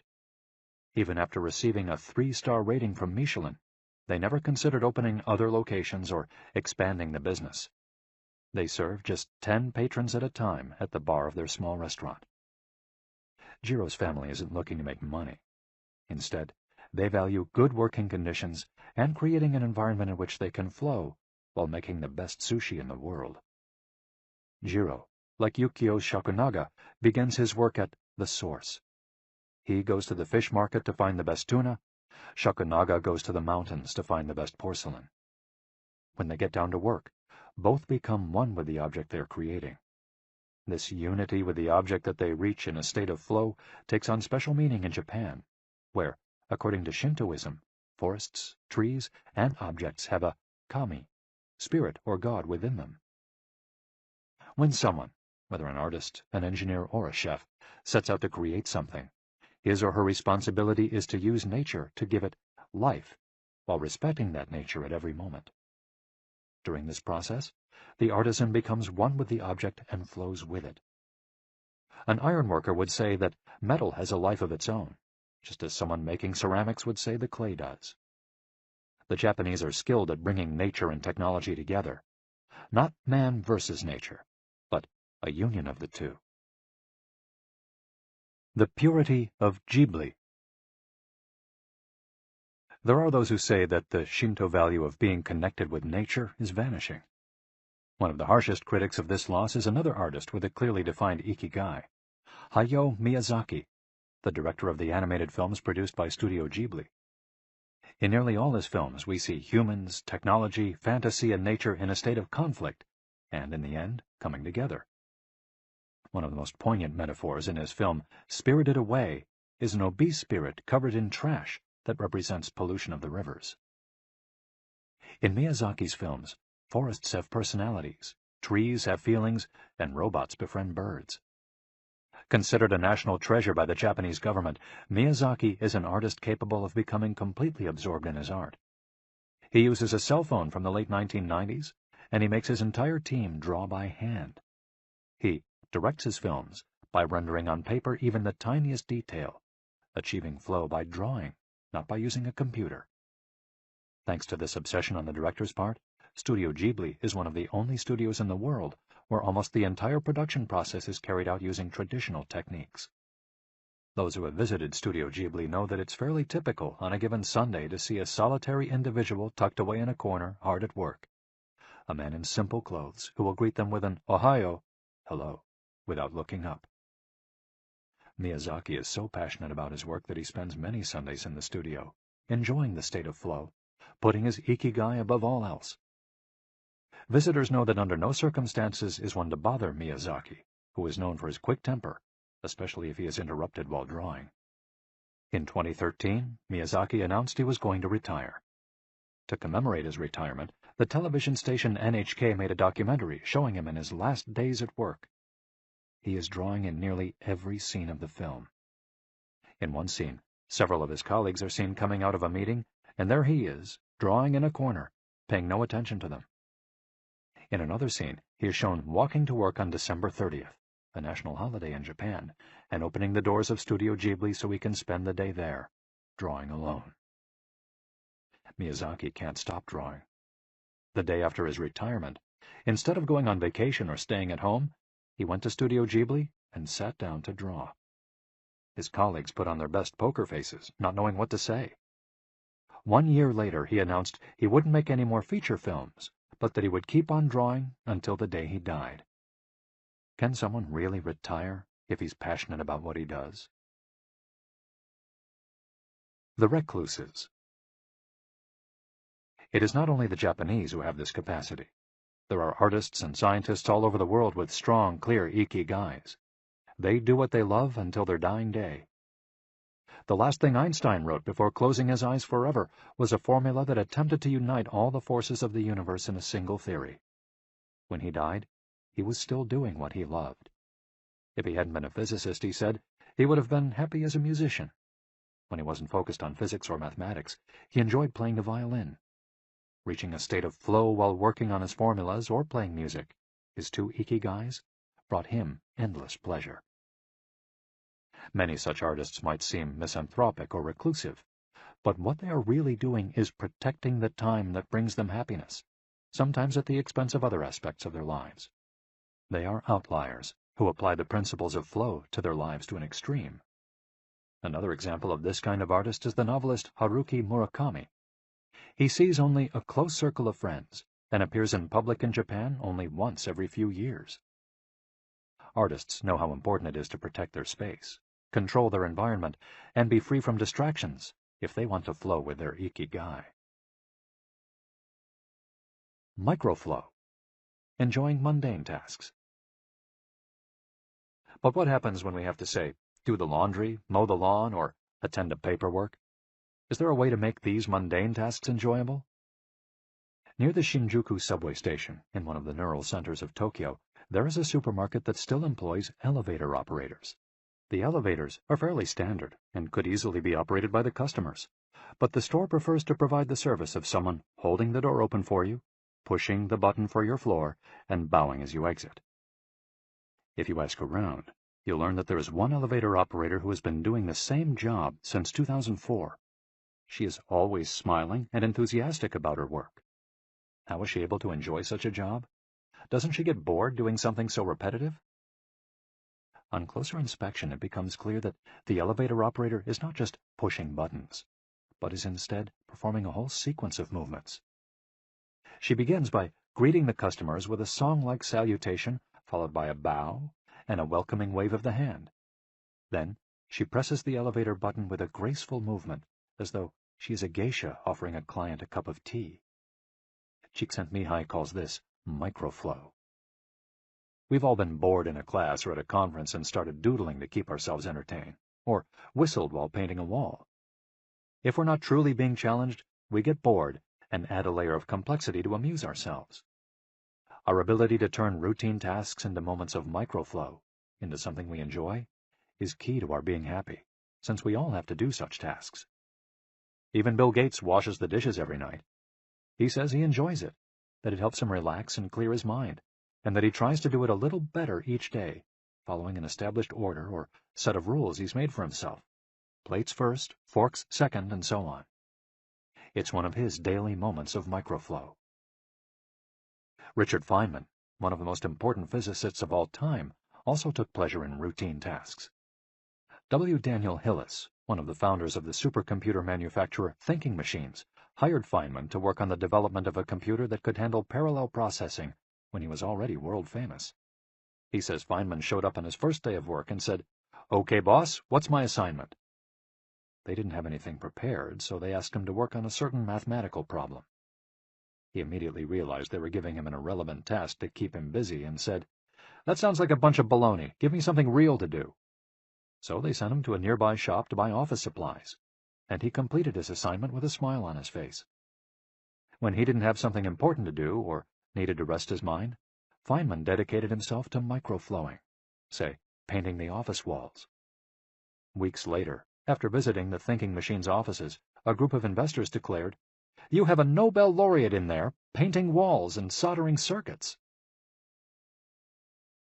Instant vacations. Getting there through meditation. Training the mind can get us to a place of flow more quickly. Meditation is one way to exercise our mental muscles. There are many types of meditation, but they all have the same objective: calming the mind, observing our thoughts and emotions, and centering our focus on a single object. The basic practice involves sitting with a straight back and focusing on your breath. Anyone can do it, and you feel a difference after just one session. By fixing your attention on the air moving in and out of your nose, you can slow the torrent of thoughts and clear your mental horizons. The Archer's Secret. The winner of the 1988 Olympic gold medal for archery was a 17-year-old woman from South Korea. When asked how she prepared, she replied that the most important part of her training was meditating for 2 hours each day. If we want to get better at reaching a state of flow, meditation is an excellent antidote to our smartphones and their notifications constantly clamoring for our attention. One of the most common mistakes among people starting to meditate is worrying about doing it right, achieving absolute mental silence or reaching nirvana. The most important thing is to focus on the journey. Since the mind is a constant swirl of thoughts, ideas, and emotions, slowing down the centrifuge, even for just a few seconds, can help us feel more rested and leave us with a sense of clarity. In fact, one of the things we learn in the practice of meditation is not to worry about anything that flits across our mental screen. The idea of killing our boss might flash into our mind, but we simply label it as a thought and let it pass like a cloud, without judging or rejecting it. It's only a thought, one of the 60,000 we have every day, according to some experts. Meditation generates alpha and theta brainwaves. For those experienced in meditation, these waves appear right away, while it might take half an hour for a beginner to experience them. These relaxing brainwaves are the ones that are activated right before we fall asleep, as we lie in the sun or right after taking a hot bath. We all carry a spa with us everywhere we go. It's just a matter of knowing how to get in, something anyone can do with a bit of practice. Humans as ritualistic beings. Life is inherently ritualistic. We could argue that humans naturally follow rituals that keep us busy. In some modern cultures, we've been forced out of our ritualistic lives to pursue goal after goal in order to be seen as successful. But throughout history, humans have always been busy. We were hunting, cooking, farming, exploring, and raising families, activities that were structured as rituals to keep us busy throughout our days. But in an unusual way, rituals still permeate daily life and business practices in modern Japan. The main religions in Japan, Confucianism, Buddhism, and Shintoism, are all ones in which the rituals are more important than absolute rules. When doing business in Japan, process, manners, and how you work on something is more important than the final results. Whether this is good or bad for the economy is beyond the scope of this audiobook. What is indisputable, though, is that finding flow in a ritualistic workplace is much easier than in one in which we are continually stressed out trying to achieve unclear goals set by our bosses. Rituals give us clear rules and objectives, which help us enter a state of flow. When we have only a big goal in front of us, we might feel lost or overwhelmed by it. Rituals help us by giving us the process, the sub-steps on the path to achieving a goal. When confronted with a big goal, try to break it down into parts, and then attack each part one by one. Focus on enjoying your daily rituals, using them as tools to enter a state of flow. Don't worry about the outcome. It will come naturally. Happiness is in the doing, not in the result. As a rule of thumb, remind yourself, rituals over goals. The happiest people are not the ones who achieve the most. They're the ones who spend more time than others in a state of flow. Using flow to find your Ikigai. After hearing this chapter, you should have a better idea of which activities in your life make you enter flow. Write all of them on a piece of paper. Then, ask yourself 3 questions. What do the activities that drive you to flow have in common? Why do these activities drive you to flow? For example, are all the activities you most like doing ones that you practice alone or with other people? Do you flow more when doing things that require you to move your body, or just to think? In the answers to these questions, you might find the underlying Ikigai that drives your life. If you don't, then keep searching by going deeper into what you like by spending more of your time in the activities that make you flow. Also, try new things that are not on the list of what makes you flow, but that are similar and that you're curious about. For example, if photography is something that drives you into flow, you could also try painting. You might even like it more. Or if you love snowboarding and have never tried surfing, flow is mysterious. It's like a muscle. The more you train it, the more you will flow, and the closer you'll be to your Ikigai.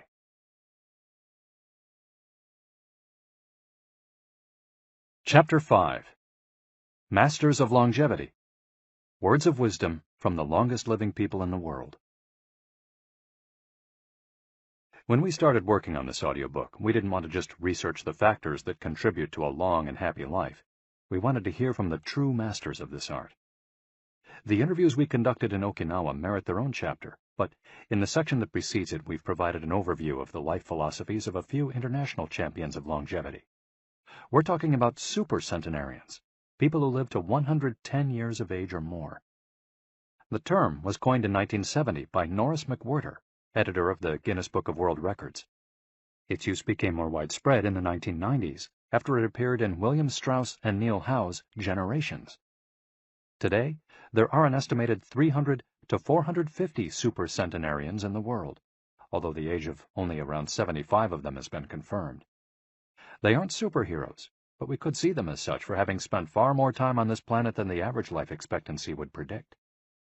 Given the rise in life expectancy around the world, the number of supercentenarians might also increase. A healthy and purposeful life could help us join their ranks. Let's take a look at what a few of them have to say.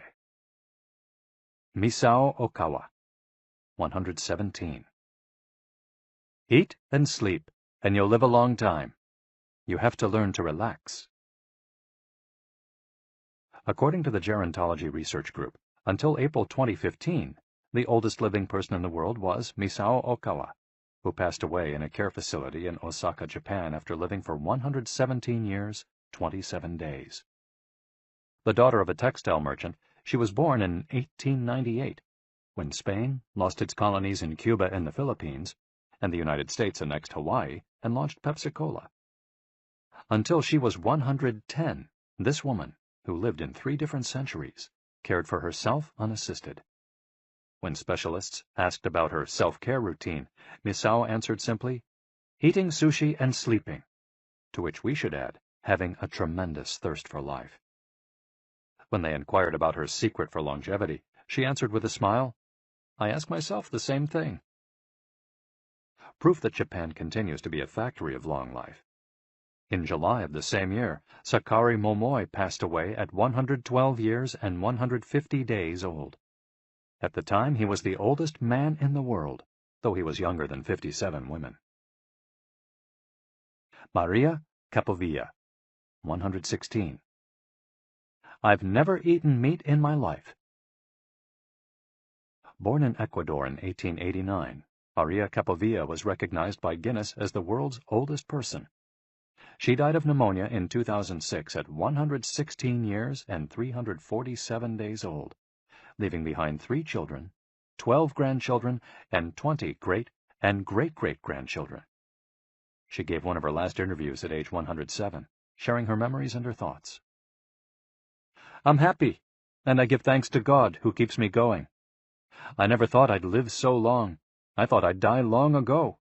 My husband, Antonio Capovilla, was the captain of a ship. He passed away at 84.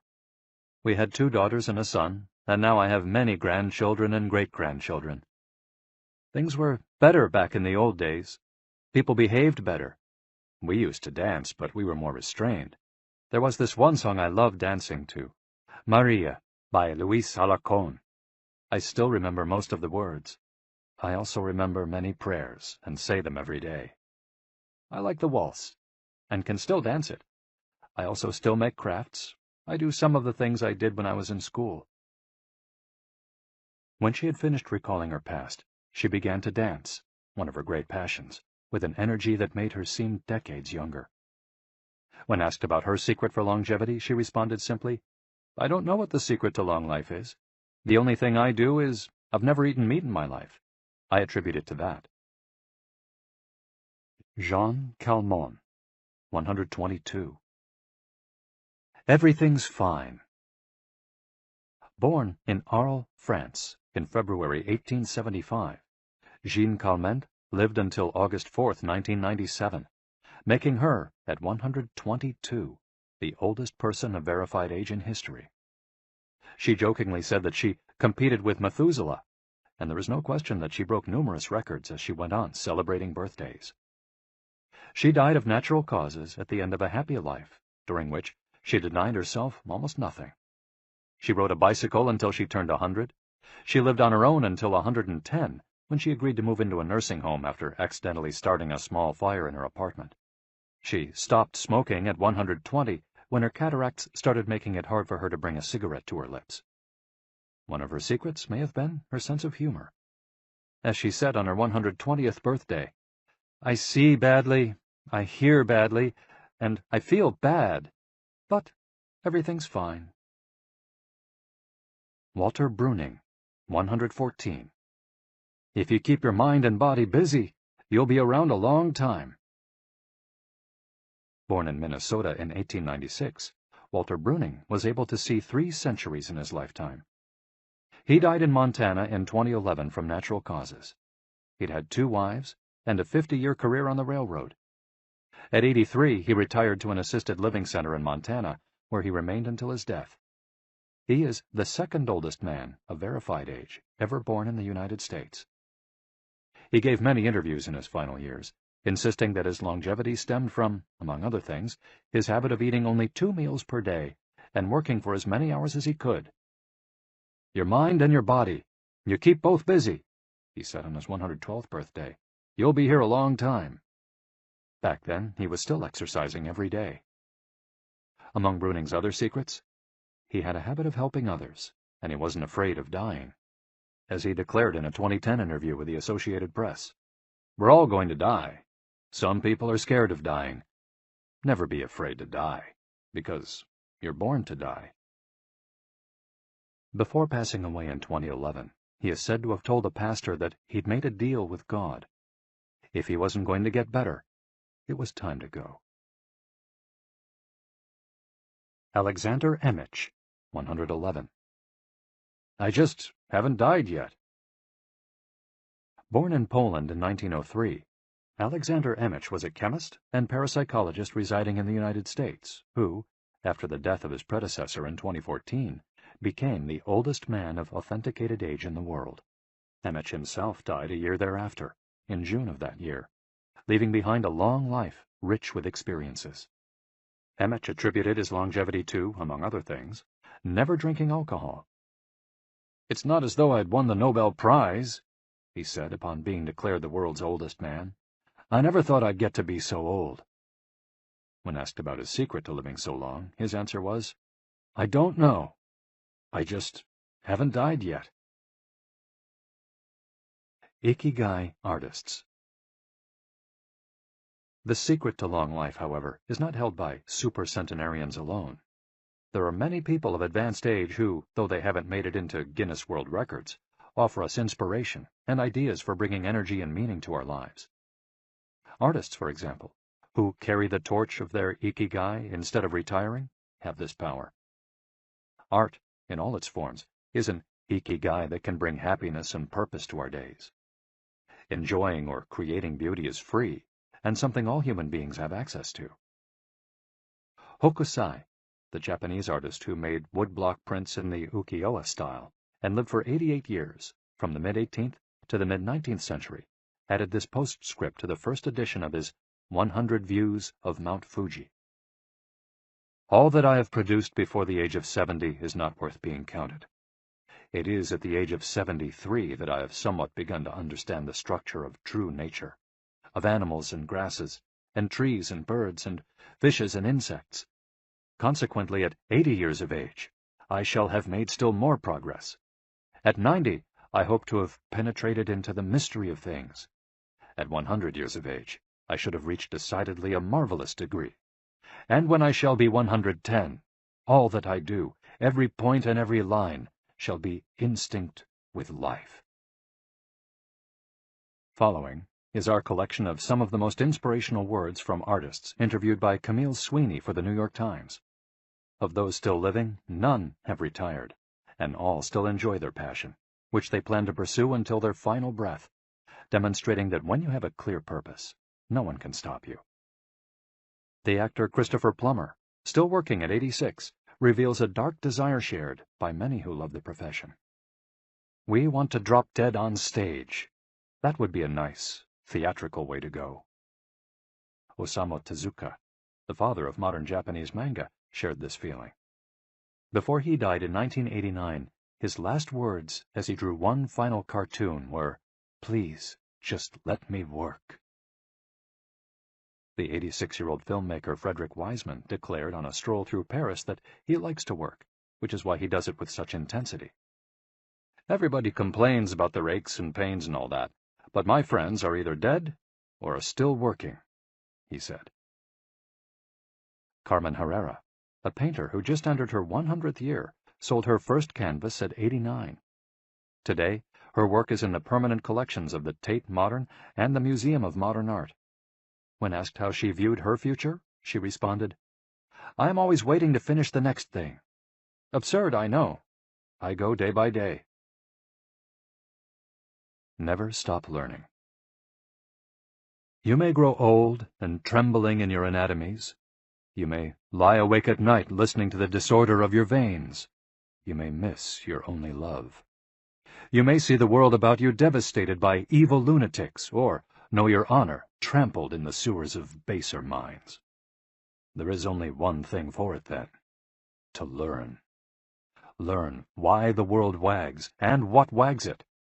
That is the only thing which the mind can never exhaust, never alienate, never be tortured by, never fear or distrust, and never dream of regretting.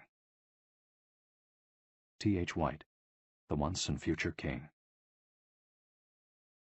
For his part, naturalist and author Edward O. Wilson asserted, "I feel I have enough experience to join those who are addressing big questions. About 10 years ago, when I began reading and thinking more broadly about the questions of what are we, where did we come from, and where are we going, I was astonished at how little this was being done. Ellsworth Kelly, an artist who passed away in 2015 at the age of 92, assured us that the idea that we lose our faculties with age is, in part, a myth, because instead we develop a greater clarity and capacity for observation. It's one thing about getting older. You see more. Every day, I'm continuing to see new things.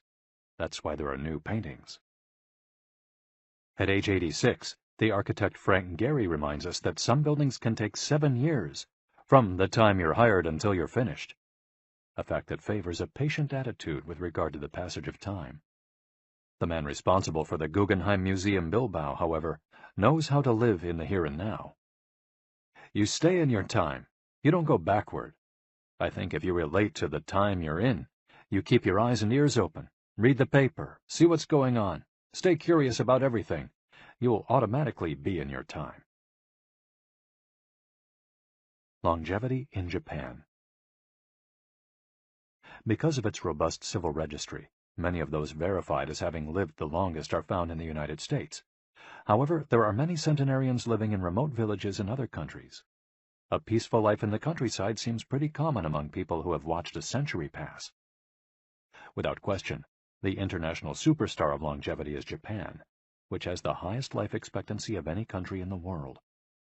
In addition to a healthy diet, which we will explore in detail, and an integrated healthcare system in which people go to the doctor for regular checkups to prevent disease, longevity in Japan is closely tied to its culture, as we'll see later on. The sense of community and the fact that Japanese people make an effort to stay active until the very end are key elements of their secret to long life. If you want to stay busy even when there's no need to work, there has to be an Ikigai on your horizon, a purpose that guides you throughout your life and pushes you to make things of beauty and utility for the community and yourself. Chapter 6. Lessons from Japan's Centenarians. Traditions and Proverbs for Happiness and Longevity. To get to Ogimi, we had to fly nearly 3 hours from Tokyo to Naha, the capital of Okinawa. Several months earlier, we'd contacted the town council of a place known as the Village of Longevity to explain the purpose of our trip and our intention to interview the oldest members of the community. After numerous conversations, we finally got the help we were looking for and were able to rent a house just outside the town. 1 year after starting this project, we found ourselves on the doorstep of some of the longest living people in the world.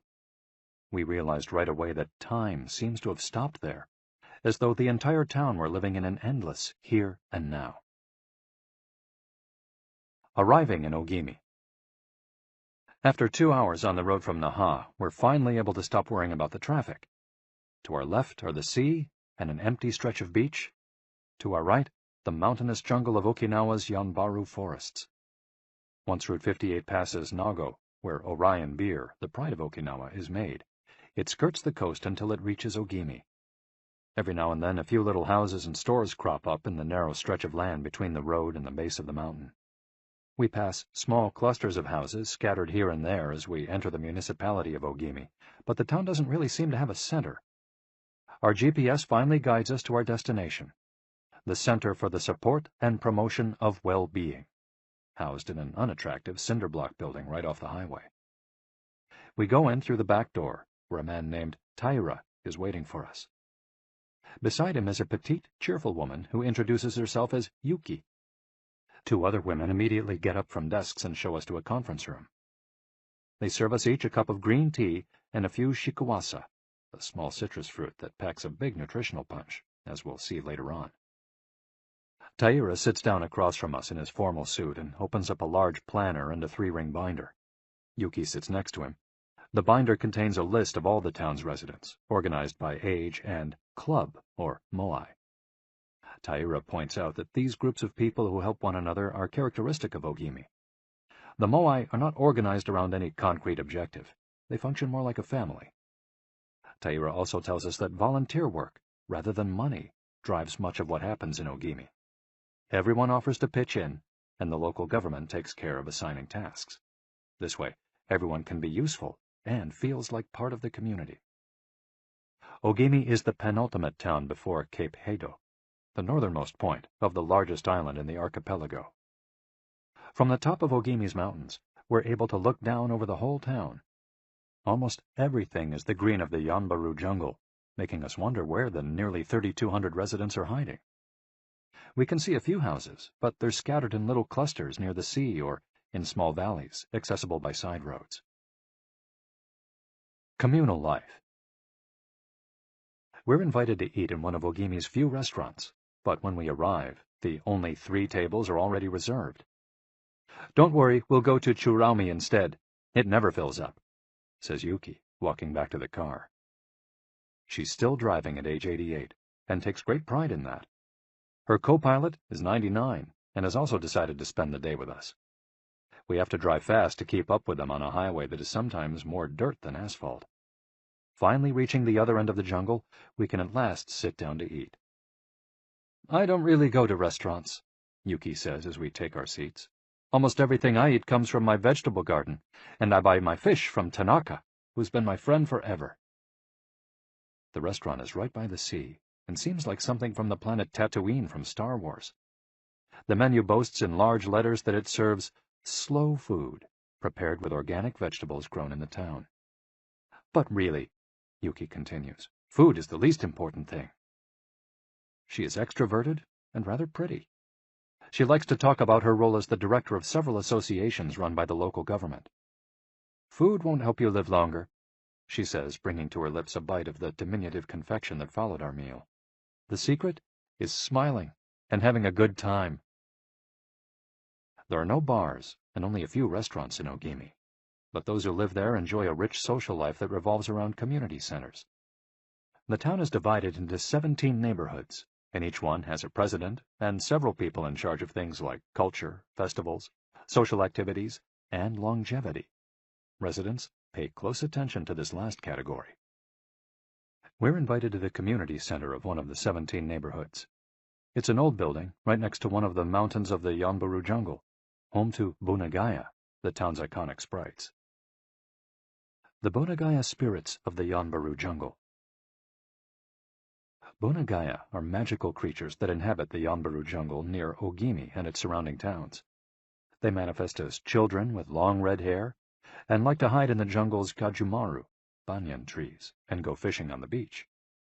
Many of Okinawa's stories and fables are about Bunagaya sprites. They're mischievous, playful, and unpredictable.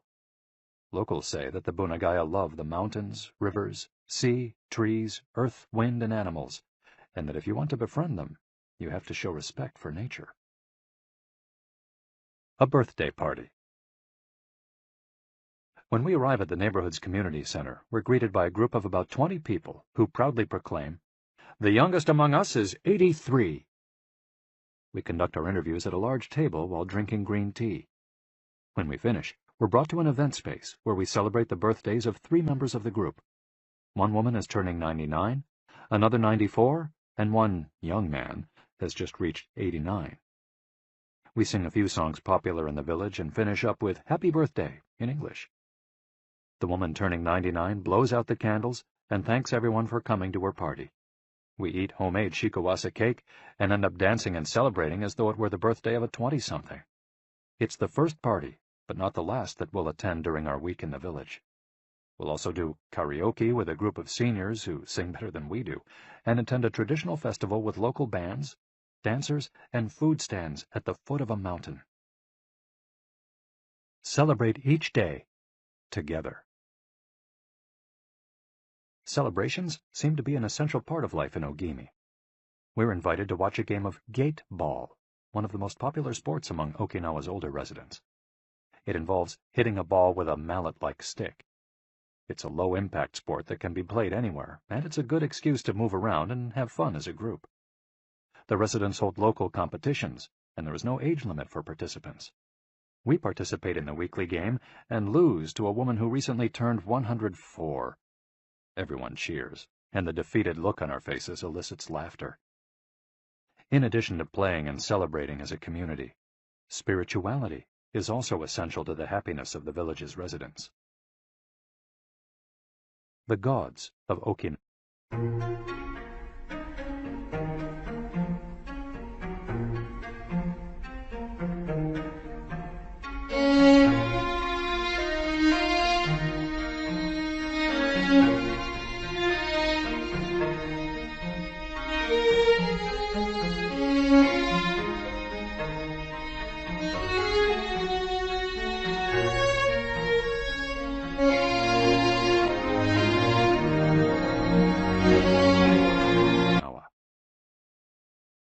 The main religion in Okinawa is known as Ryukyu Shinto.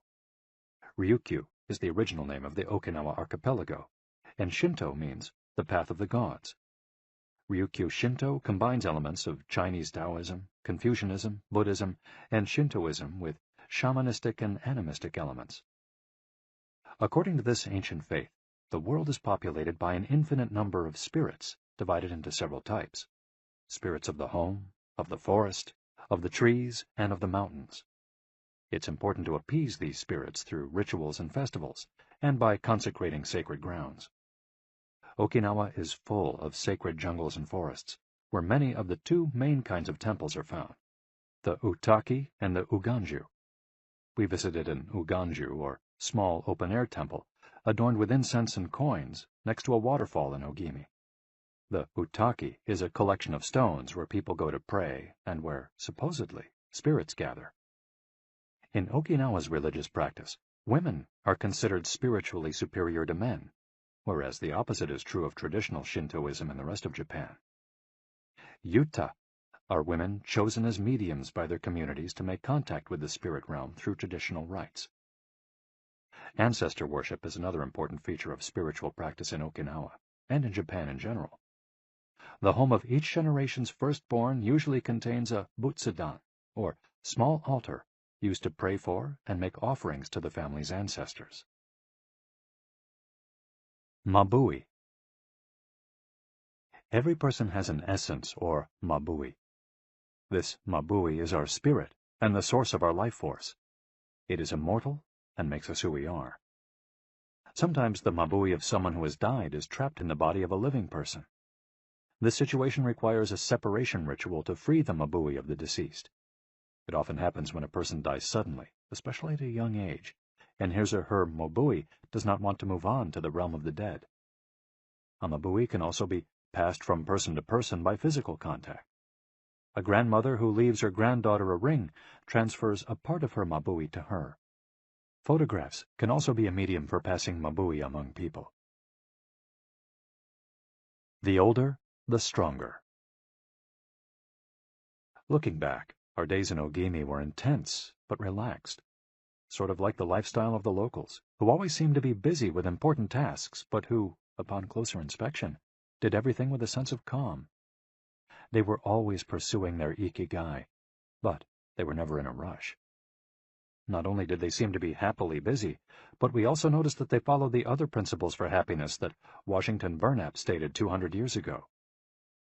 The grand essentials to happiness in this life are something to do, something to love, and something to hope for. On our last day, we went to buy gifts at a small market at the edge of town. The only things sold there are local vegetables, green tea, and shikawasa juice, along with bottles of water from a spring hidden in the Yanburu forests, bearing labels that read, "Longevity Water." We bought ourselves some of this longevity water and drank it in the parking lot, looking out over the sea and hoping that the little bottles that promised a magic elixir would bring us health and long life, and would help us find our own Ikigai. Then we took a photo with a statue of Abunagaya and walked up to it one last time to read the inscription. A declaration from the town where people live longest. At 80, I am still a child. When I come to see you at 90, send me away to wait until I am 100. The older, the stronger. Let us not depend too much on our children as we age. If you seek long life and health, you are welcome in our village, where you will be blessed by nature, and together we will discover the secret to longevity. April 23, 1993, Ogimi Federation of Senior Citizens Clubs. The interviews. Over the course of a week, we conducted a total of 100 interviews, asking the eldest members of the community about their life philosophy, their Ikigai, and the secrets to longevity. We filmed these conversations with 2 cameras for use in a little documentary, and chose a few especially meaningful and inspiring statements to include in this section of the audiobook. 1. Don't worry. The secret to a long life is not to worry, and to keep your heart young. Don't let it grow old. Open your heart to people with a nice smile on your face. If you smile and open your heart, your grandchildren and everyone else will want to see you. The best way to avoid anxiety is to go out in the street and say hello to people. I do it every day. I go out there and say hello and see you later. Then I go home and care for my vegetable garden. In the afternoon, I spend time with friends. Here, everyone gets along. We try not to cause problems. Spending time together and having fun is the only thing that matters. 2. Cultivate good habits. I feel joy every morning waking up at 6 and opening the curtains to look out at my garden, where I grow my own vegetables. I go right outside to check on my tomatoes, my mandarin oranges. I love the sight of them. It relaxes me. After an hour in the garden, I go back inside and make breakfast. I plant my own vegetables and cook them myself. That's my Ikigai. The key to staying sharp in old age is in your fingers. From your fingers to your brain and back again. If you keep your fingers busy, you'll live to see 100. I get up at 4 every day. I set my alarm for that time, have a cup of coffee, and do a little exercise, lifting my arms. That gives me energy for the rest of the day. I eat a bit of everything. I think that's the secret. I like variety in what I eat. I think it tastes better. Working. If you don't work, your body breaks down. When I wake up, I go to the Butsudan and light incense. You have to keep your ancestors in mind. It's the first thing I do every morning. I wake up every day at the same time, early, and spend the morning in my vegetable garden. I go dancing with my friends once a week. I do exercise every day, and every morning I go for a little walk. I never forget to do my Taiso exercises when I get up. Eating vegetables, it helps you live longer. To live a long time, you need to do 3 things. Exercise to stay healthy, eat well, and spend time with people. 3. Nurture your friendships every day. Getting together with my friends is my most important Ikigai. We all get together here and talk. It's very important. I always know I'll see them all here tomorrow, and that's one of my favorite things in life. My main hobby is getting together with friends and neighbors. Talking each day with the people you love, that's the secret to a long life. I say hello and see you later to the children on their way to school and wave at everyone who goes by me in their car. Drive safely, I say. Between 7:20 a.m. and 8:15 a.m., I'm outside on my feet the whole time, saying hello to people. Once everyone's gone, I go back inside. Chatting and drinking tea with my neighbors, that's the best thing in life. And singing together. I wake up at 5 every morning, leave the house, and walk to the sea. Then I go to a friend's house and we have tea together. That's the secret to a long life, getting together with people and going from place to place. 4. Live an unhurried life. My secret to a long life is always saying to myself, slow down and relax. You live much longer if you're not in a hurry. I make things with wicker. That's my Ikigai. The first thing I do when I wake up is pray. Then I do my exercises and eat breakfast. At 7, I calmly start working on my wicker. When I get tired at 5, I go visit my friends. Doing many different things every day. Always staying busy, but doing one thing at a time without getting overwhelmed. The secret to long life is going to bed early, waking up early, and going for a walk. Living peacefully and enjoying the little things. Getting along with your friends. Spring, summer, fall, winter. Enjoying each season happily. 5. Be optimistic. Every day I say to myself, today will be full of health and energy. Live it to the fullest. I'm 98, but consider myself young. I still have so much to do. Laugh. Laughter is the most important thing. I laugh wherever I go. I'm going to live to be 100. Of course I am. It's a huge motivation for me. Dancing and singing with your grandchildren is the best thing in life. I feel very fortunate to have been born here. I give thanks for it every day. The most important thing in Ogimi, in life, is to keep smiling. I do volunteer work to give back to the village a bit of what it has given to me. For example, I use my car to help friends get to the hospital. There's no secret to it. The trick is just to live. Keys to the Ogimi lifestyle. 100% of the people we interviewed keep a vegetable garden, and most of them also have fields of tea, mangoes, shikawasa, and so on. All belong to some form of neighborhood association where they feel cared for as though by family. They celebrate all the time, even little things. Music, song, and dance are essential parts of daily life. They have an important purpose in life, or several. They have an Ikigai, but they don't take it too seriously. They're relaxed and enjoy all that they do. They are very proud of their traditions and local culture. They are passionate about everything they do, however insignificant it might seem. Locals have a strong sense of yui ma'aru, recognizing the connection between people. They help each other with everything from work in the fields, harvesting sugarcane or planting rice, to building houses and municipal projects. Our friend Miyagi, who ate dinner with us on our last night in town, told us that he was building a new home with the help of all his friends, and that we could stay there the next time we were in Ogimi. They are always busy, but they occupy themselves with tasks that allow them to relax. We didn't see a single old grandpa sitting on a bench doing nothing. They're always coming and going, to sing karaoke, visit with neighbors, or play a game of gate ball. Chapter 7. The Ikigai Diet. What the world's longest living people eat and drink.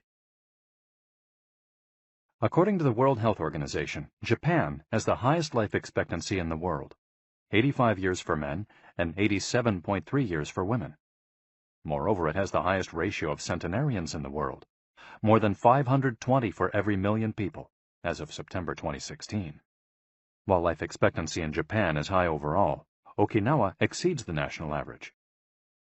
Okinawa is one of the areas in Japan that were most affected by World War II. As a result not only of conflicts on the battlefield, but also of hunger and a lack of resources once the war ended, the average life expectancy was not very high during the 1940s and 1950s. As Okinawans recovered from the destruction, however, they came to be some of the country's longest living citizens. What secrets to long life do the Japanese hold? What is it about Okinawa that makes it the best of the best in terms of life expectancy? Experts point out that, for one thing, Okinawa is the only province in Japan without trains. Its residents have to walk or cycle when not driving. It's also the only province that has managed to follow the Japanese government's recommendation of eating less than 10 grams of salt per day. Okinawa's Miracle Diet.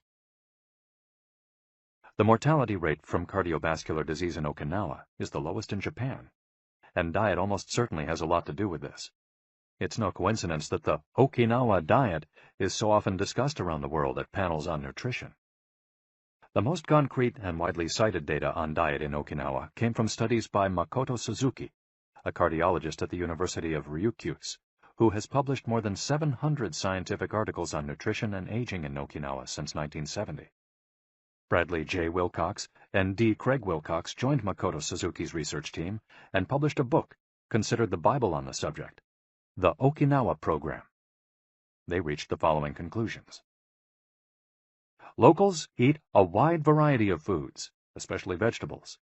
Variety seems to be key. A study of Okinawa's centenarians showed that they ate 206 different foods, including spices, on a regular basis. They ate an average of 18 different foods each day, a striking contrast to the nutritional poverty of our fast food culture. They eat at least 5 servings of fruits and vegetables every day. At least 7 types of fruits and vegetables are consumed by Okinawans on a daily basis. The easiest way to check if there's enough variety on your table is to make sure you're eating the rainbow. A table featuring red peppers, carrots, spinach, cauliflower, and eggplant, for example, offers great color and variety. Vegetables, potatoes, legumes, and soy products, such as tofu, are the staples of an Okinawan's diet. More than 30% of their daily calories come from vegetables. Grains are the foundation of their diet. Japanese people eat white rice every day, sometimes adding noodles. Rice is the primary food in Okinawa as well. They rarely eat sugar. And if they do, it's cane sugar. We drove through several sugarcane fields every morning on our way to Ogimi, and even drank a glass of cane juice at Nakijin Castle. Beside the stall selling the juice was a sign describing the anti-carcinogenic benefits of sugarcane. In addition to these basic dietary principles, Okinawans eat fish an average of 3 times per week. Unlike in other parts of Japan, the most frequently consumed meat is pork, though locals eat it only once or twice per week. Along these lines, Makoto Suzuki's studies indicate the following. Okinawans consume, in general, 1/3 as much sugar as the rest of Japan's population, which means that sweets and chocolate are much less a part of their diet. They also eat practically half as much salt as the rest of Japan, 7 grams per day compared to an average of 12. They consume fewer calories, an average of 1,785 per day, compared to 2,068 in the rest of Japan.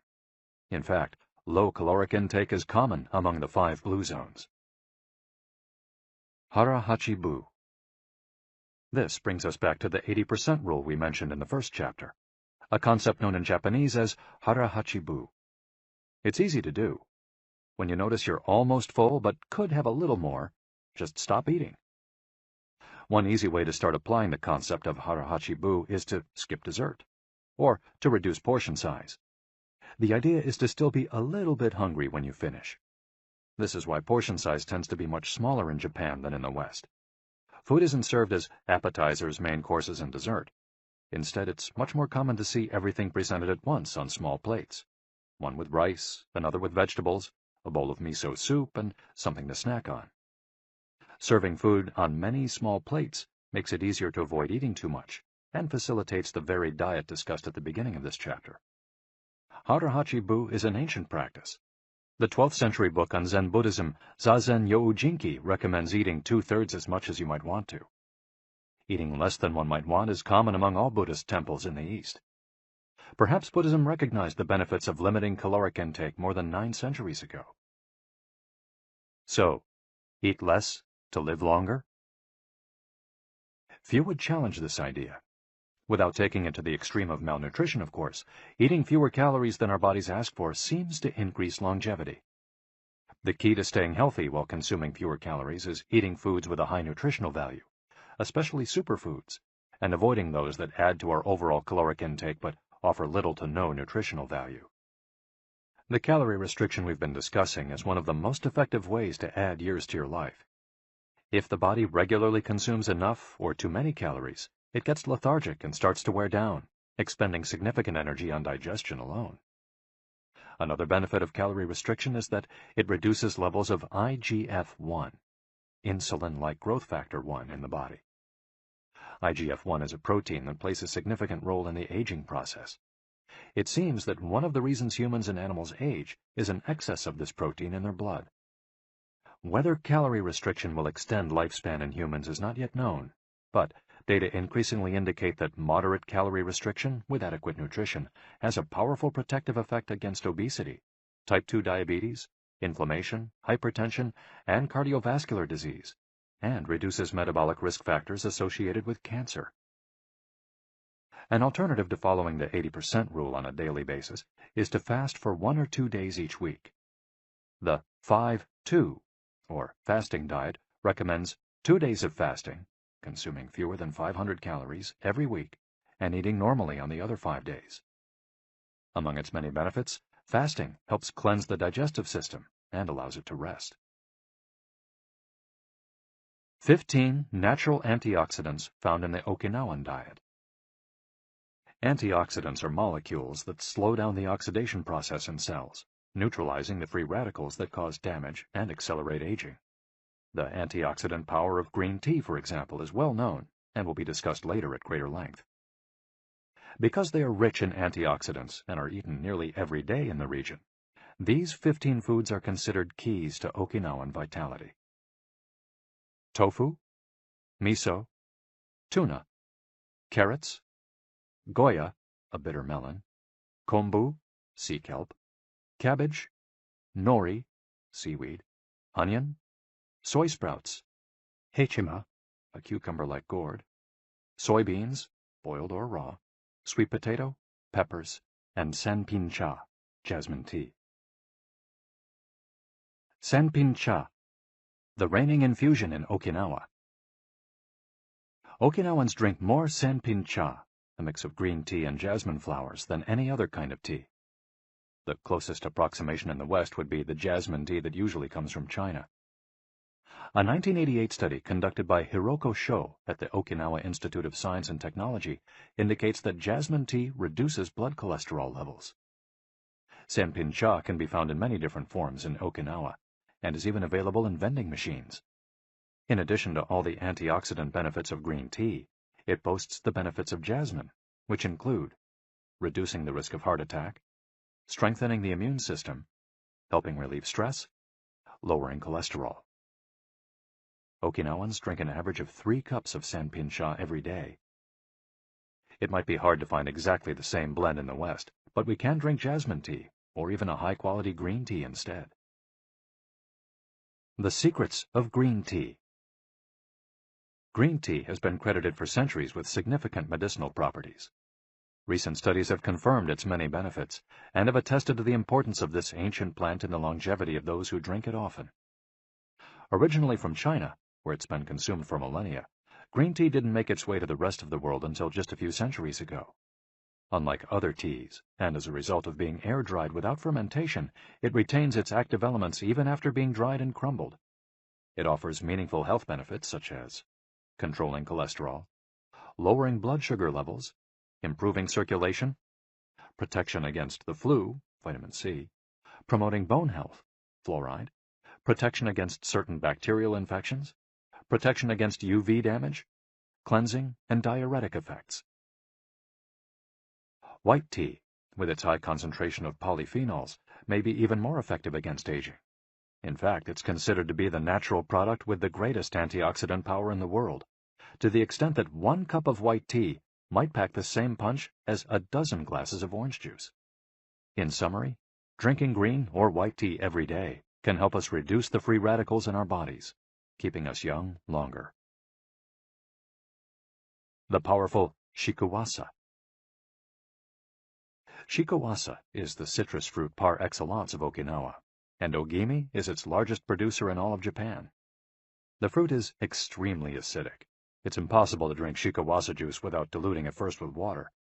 Its taste is somewhere between that of a lime and a mandarin orange, to which it bears a family resemblance. Shikuwasas also contain high levels of nobiletin, a flavonoid rich in antioxidants.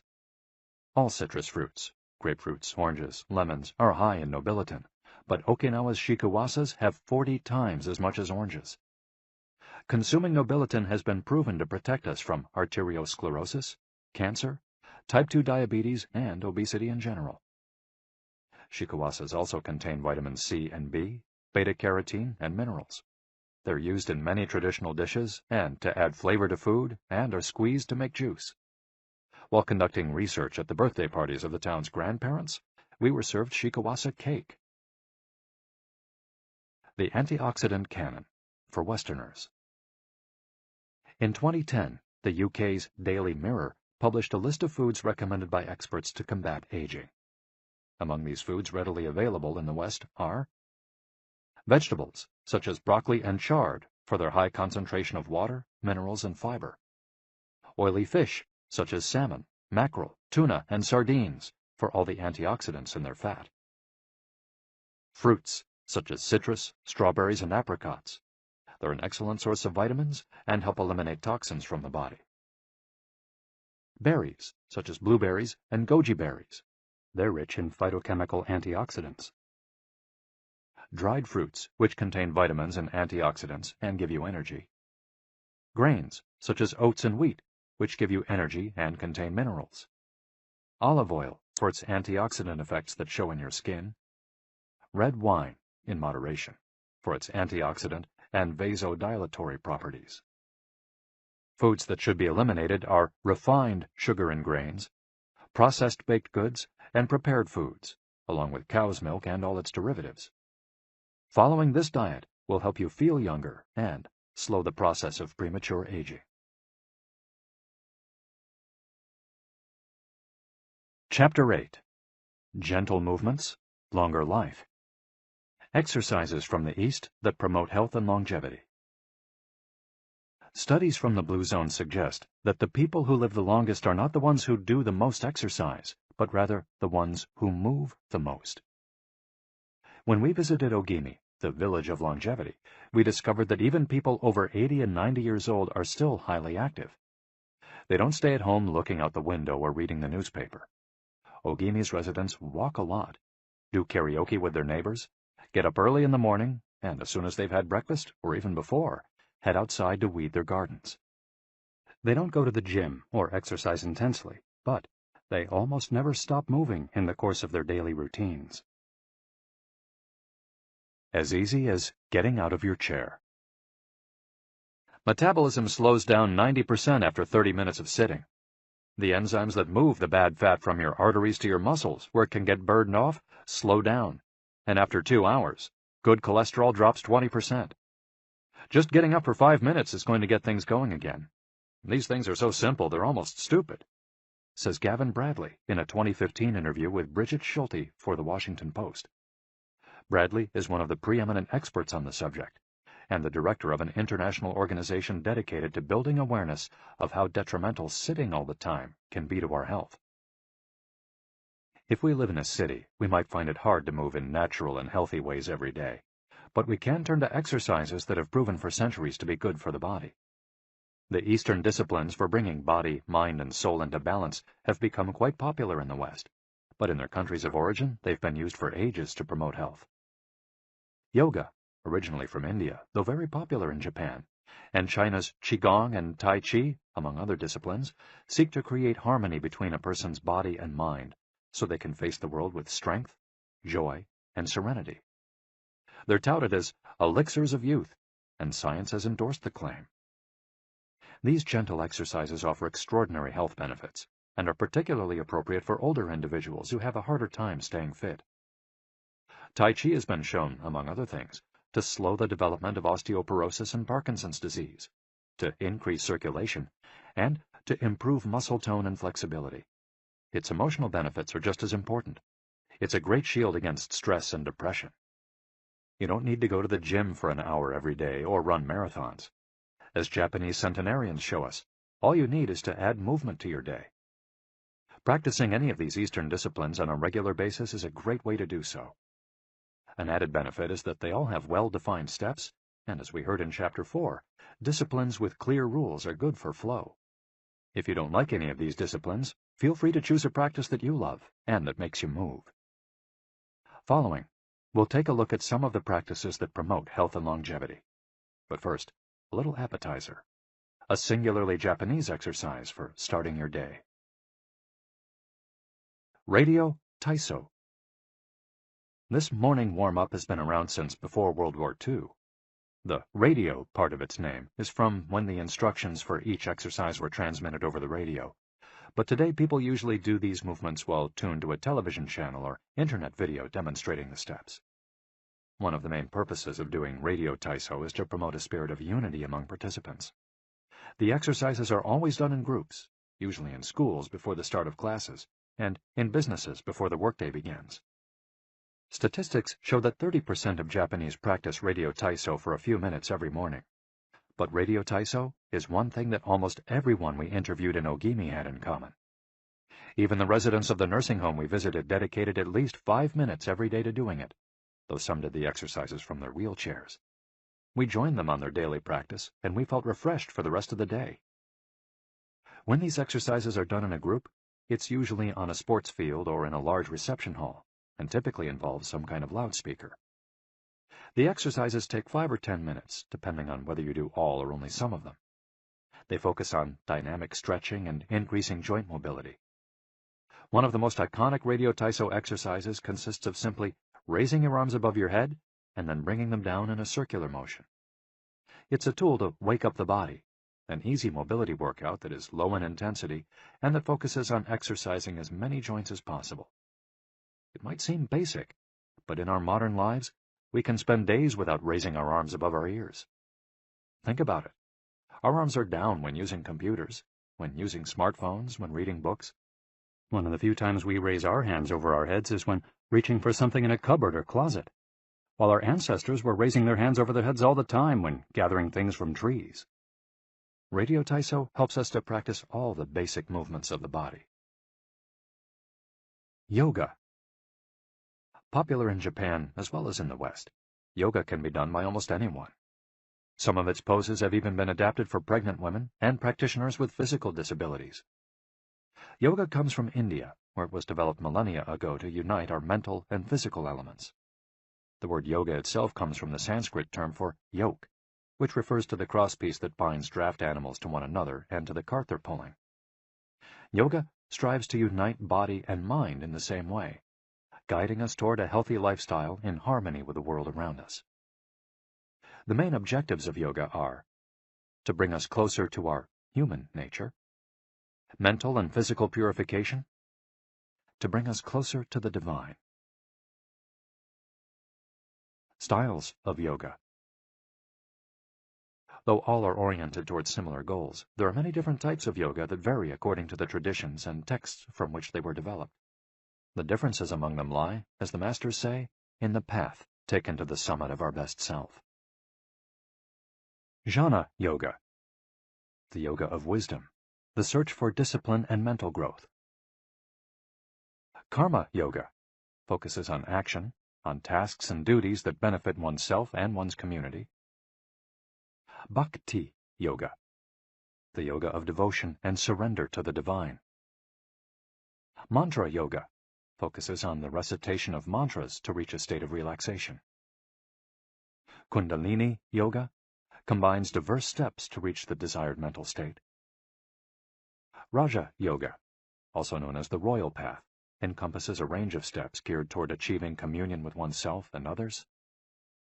Hatha Yoga, the most widespread form in the West and Japan, characterized by asanas, or poses, combined in a quest for balance. How to do a sun salutation. The sun salutation is one of the most iconic exercises in Hatha Yoga. To do it, you simply have to follow these 12 basic movements. 1. With your feet together, stand up straight, but keep your muscles relaxed. Exhale. 2. Place the palms of your hands together in front of your chest. From this position, inhale as you raise your arms above your head and bend backwards slightly.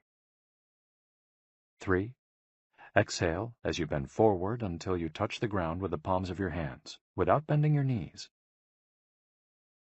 4. Stretch one leg back to touch the floor with the tips of your toes. Inhale. 5. Bring the other leg back, keeping your legs and arms straight as you hold your breath. 6. As you exhale, bend your arms and bring your chest to the ground, and then forward, resting your knees on the ground. 7. Straighten your arms and bend your spine back, keeping the lower half of your body on the ground. Inhale. 8. With your hands and feet on the ground, lift your hips until your arms and legs are straight and your body forms an upside-down V. Exhale throughout the movement. 9. Bring forward the same leg you'd stretched back earlier and bend it so that your knee and foot are aligned under your head and between your hands. Inhale. 10. Exhale as you bring your back foot forward and straighten your legs, keeping your hands on the ground as in posture 3. 11. Bring your arms above your head with your palms together and bend backwards slightly as you did in posture 2 while you inhale. 12. Lower your arms to their initial position in mountain pose while you exhale. You've just greeted the sun. Now you're ready to have a fantastic day. Tai Chi. Also known as Tai Chi Chuan, Tai Chi is a Chinese martial art that can be traced back hundreds of years to Buddhism and Confucianism. It's very popular in Japan, too. According to Chinese tradition, it was created by the Taoist master and martial arts practitioner Zhang Sanfeng, though it was Yang Luchan who in the 19th century brought the form to the rest of the world. Tai Chi was originally a neijia, or internal martial art, meaning its goal was personal growth. Focused on self-defense, it teaches those who practice it to defeat their adversaries by using the least amount of force possible and by relying on agility. Tai Chi, which was also seen as a means of healing body and mind, would go on to be used more frequently to foster health and inner peace. To encourage its citizens to be more active, the Chinese government promoted it as an exercise, and it lost its original connection to martial arts, becoming instead a source of health and well-being, accessible to all. Styles of Tai Chi. There are different schools and styles of Tai Chi. The following are the best known.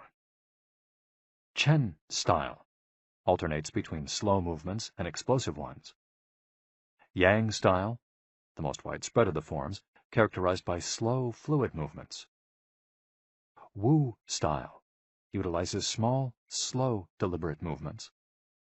Hao style, centered on internal movements, with almost microscopic external movements, one of the least practiced forms of Tai Chi, even in China. Despite their differences, these styles all have the same objectives. 1. To control movement through stillness. 2. To overcome force through finesse. 3. To move second and arrive first. 4. To know yourself and your opponent. The 10 basic principles of Tai Chi. According to the master Yang Cheng Fu, the correct practice of Tai Chi follows 10 basic principles. 1. Elevate the crown of your head and focus all your energy there. 2. Tighten your chest and expand your back to lighten your lower body. 3. Relax your waist and let it guide your body. 4. Learn to differentiate between heaviness and lightness, knowing how your weight is distributed. 5. Relax the shoulders to allow free movement of the arms and promote the flow of energy. 6. Value the agility of the mind over the strength of the body. 7. Unify the upper and lower body so they act in concert. 8. Unify the internal and the external to synchronize mind, body, and breath. 9. Do not break the flow of your movement.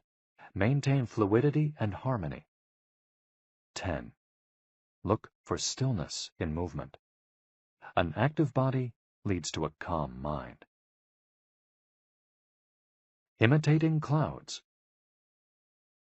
One of the best-known movements in Tai Chi consists of following the form of clouds in an exercise called wave hands like clouds. Here are the steps. 1. Extend your arms in front of you with your palms down. 2. Turn your palms to face in, as though you were hugging a tree trunk. 3. Open your arms out to the side. 4. Bring the left arm up and center, and the right arm down and center. 5. Trace the shape of a ball in front of your body. 6.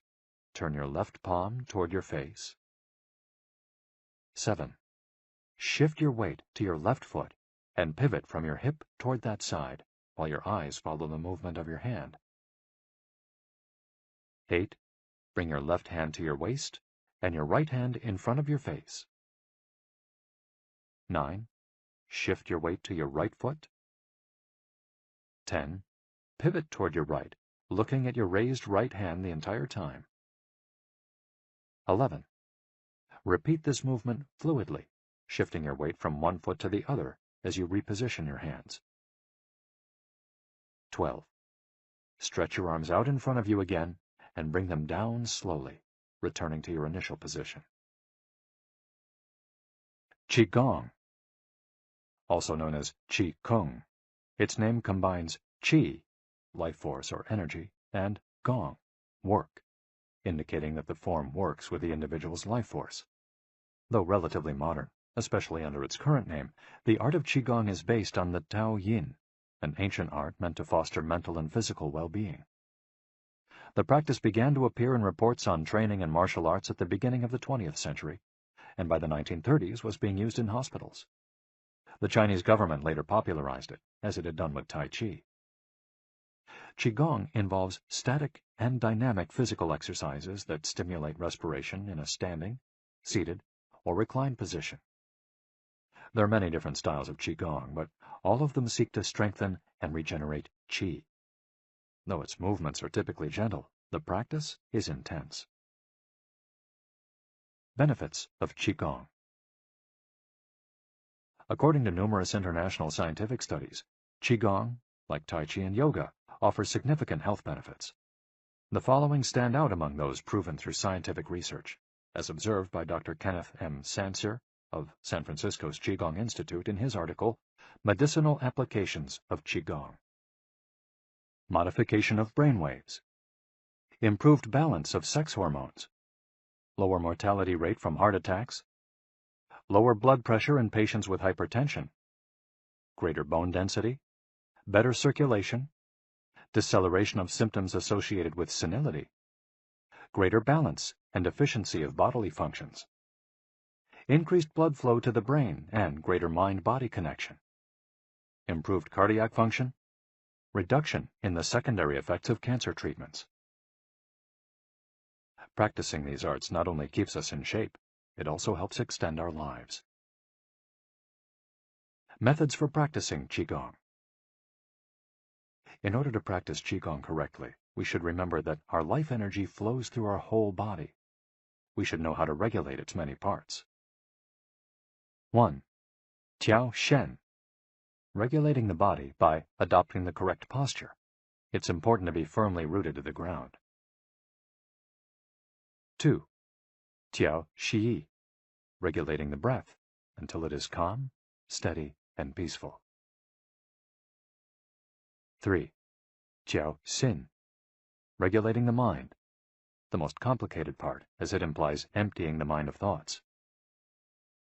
Tiao Qi. Regulating the life force through the regulation of the 3 prior elements so that it flows naturally. 5. Tiao Shen. Regulating the spirit. The spirit is both strength and root in battle, as Yang Jwing-Ming explains in The Essence of Taiji Qigong. In this way, the whole organism will be prepared to work together toward a single goal. The 5 elements of Qigong. One of Qigong's best-known exercises is a series representing the 5 elements: earth, water, wood, metal, and fire. This series of movements seeks to balance the 5 currents of energy in order to improve brain and organ function. There are several ways to do these movements. In this case, we're following the model of Professor Maria Isabel Garcia Monreal from the Qigong Institute in Barcelona. Earth. 1. Stand with your legs apart and your feet directly below your shoulders. 2. Turn your feet outwards slightly to straighten the posture. 3. Keep your shoulders relaxed and down, and your arms loose at your sides, slightly away from your body.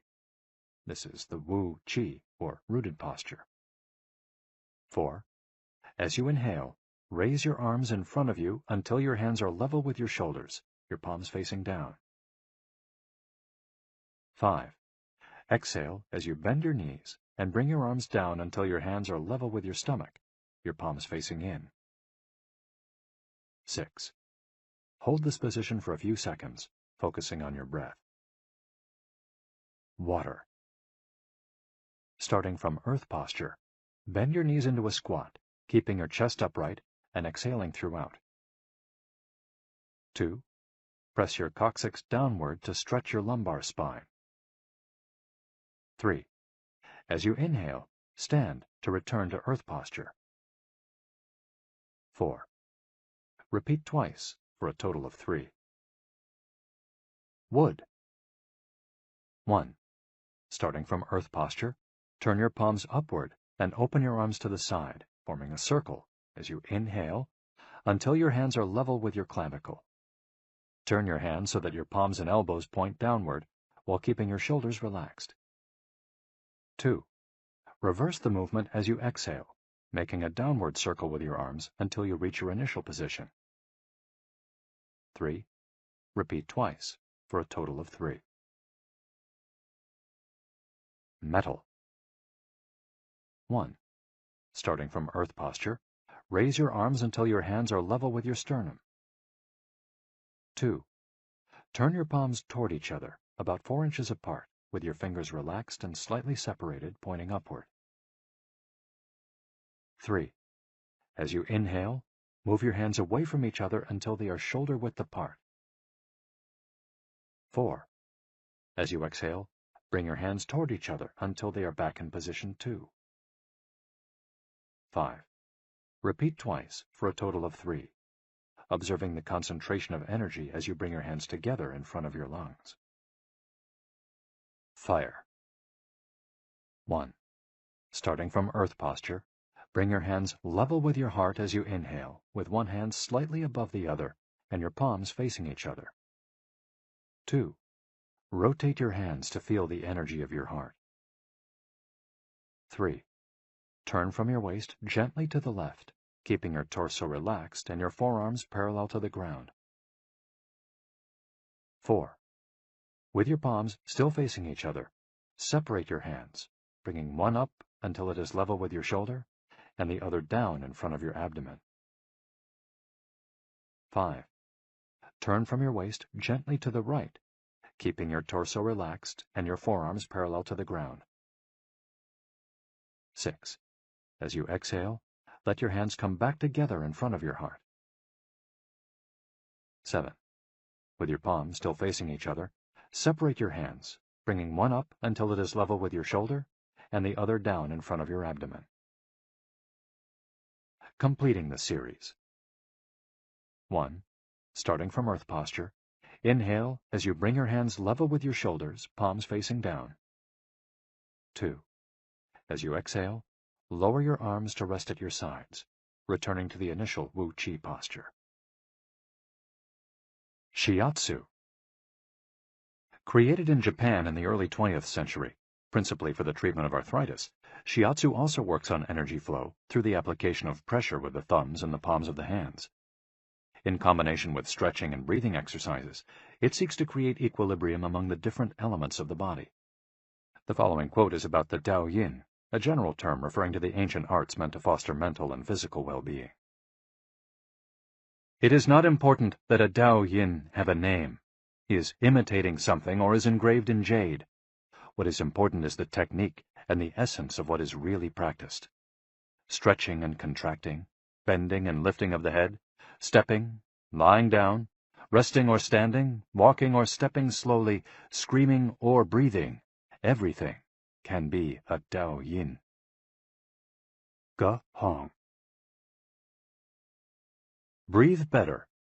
Live longer. The book Shu Chen Shishu, known in the West as 10 Books on the Cultivation of Perfection, dates back to the 13th century and is a compendium of materials from diverse sources on developing the mind and body. It quotes, among others, the celebrated Chinese doctor and essayist Sun Simiao, who lived during the 6th century. Sun Simiao was a proponent of a technique called the 6 healing sounds, which involves the coordination of movement, breathing, and pronouncing sounds with the purpose of bringing our souls to a place of calm. The 6 sounds are XU, pronounced like shh, with a deep sigh, which is associated with the liver. HE, pronounced like her, with a yawn, which is associated with the heart. SI, pronounced like sir, with a slow exhale, which is associated with the lungs. CHUI, pronounced like chui, with a forceful exhale, which is also associated with the kidneys. HOO, pronounced like hu, which is associated with the spleen, and XI, pronounced like shi, which connects the whole body. The following poem by Sun Simyao offers clues about how to live well according to the season. It reminds us of the importance of breathing, and suggests that as we breathe, we visualize the organs associated with each of the healing sounds. In spring, breathe shh for clear eyes, and so wood can aid your liver. In summer, reach for her, so that heart and fire can be at peace. In fall, breathe sir to stabilize and gather metal, keeping the lungs moist. For the kidneys, next, breathe chui and see your inner waters calm. The triple heater needs your shi to expel all heat and troubles. In all 4 seasons, take deep breaths so your spleen can process food. And of course, avoid exhaling noisily. Don't let even your own ears hear you. The practice is most excellent and will help preserve your divine elixir. It might feel confusing to be presented with all the Eastern traditions we've introduced in this chapter. The takeaway is that they all combine a physical exercise with an awareness of our breath. These 2 components, movements and breath, help us to bring our consciousness in line with our body, instead of allowing our mind to be carried away by the sea of daily worries. Most of the time, we're just not aware enough of our breathing.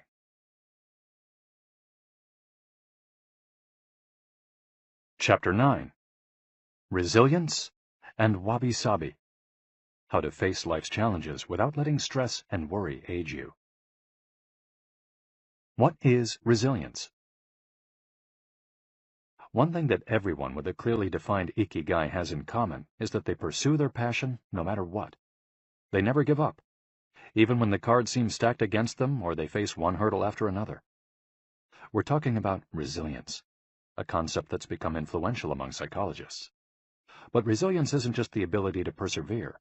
As we'll hear in this chapter, it's also an outlook we can cultivate to stay focused on the important things in life, rather than what is most urgent, and keep ourselves from being carried away by negative emotions. In the final section of the chapter, we'll explore techniques that go beyond resilience to cultivate anti-fragility. Sooner or later, we all have to face difficult moments, and the way we do this can make a huge difference to our quality of life. Proper training for our mind, body, and emotional resilience is essential for confronting life's ups and downs. Nana Korobiya Oki. Fall 7 times. Rise 8. Japanese proverb. Resilience is our ability to deal with setbacks. The more resilient we are, the easier it will be to pick ourselves up and get back to what gives meaning to our lives. Resilient people know how to stay focused on their objectives, on what matters, without giving in to discouragement. Their flexibility is the source of their strength.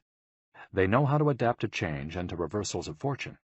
They concentrate on the things they can control and don't worry about those they can't.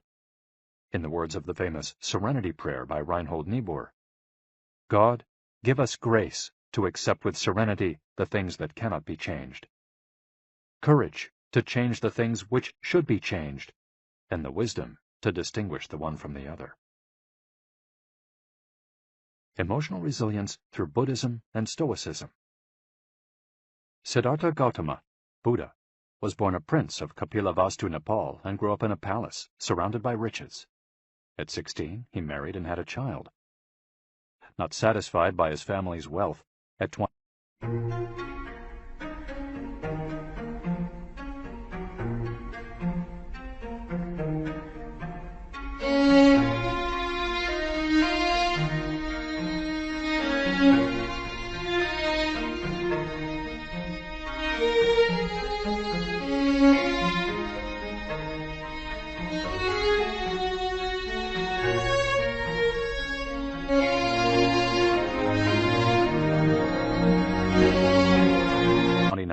He decided to try a different lifestyle and ran away from the palace to live as an ascetic.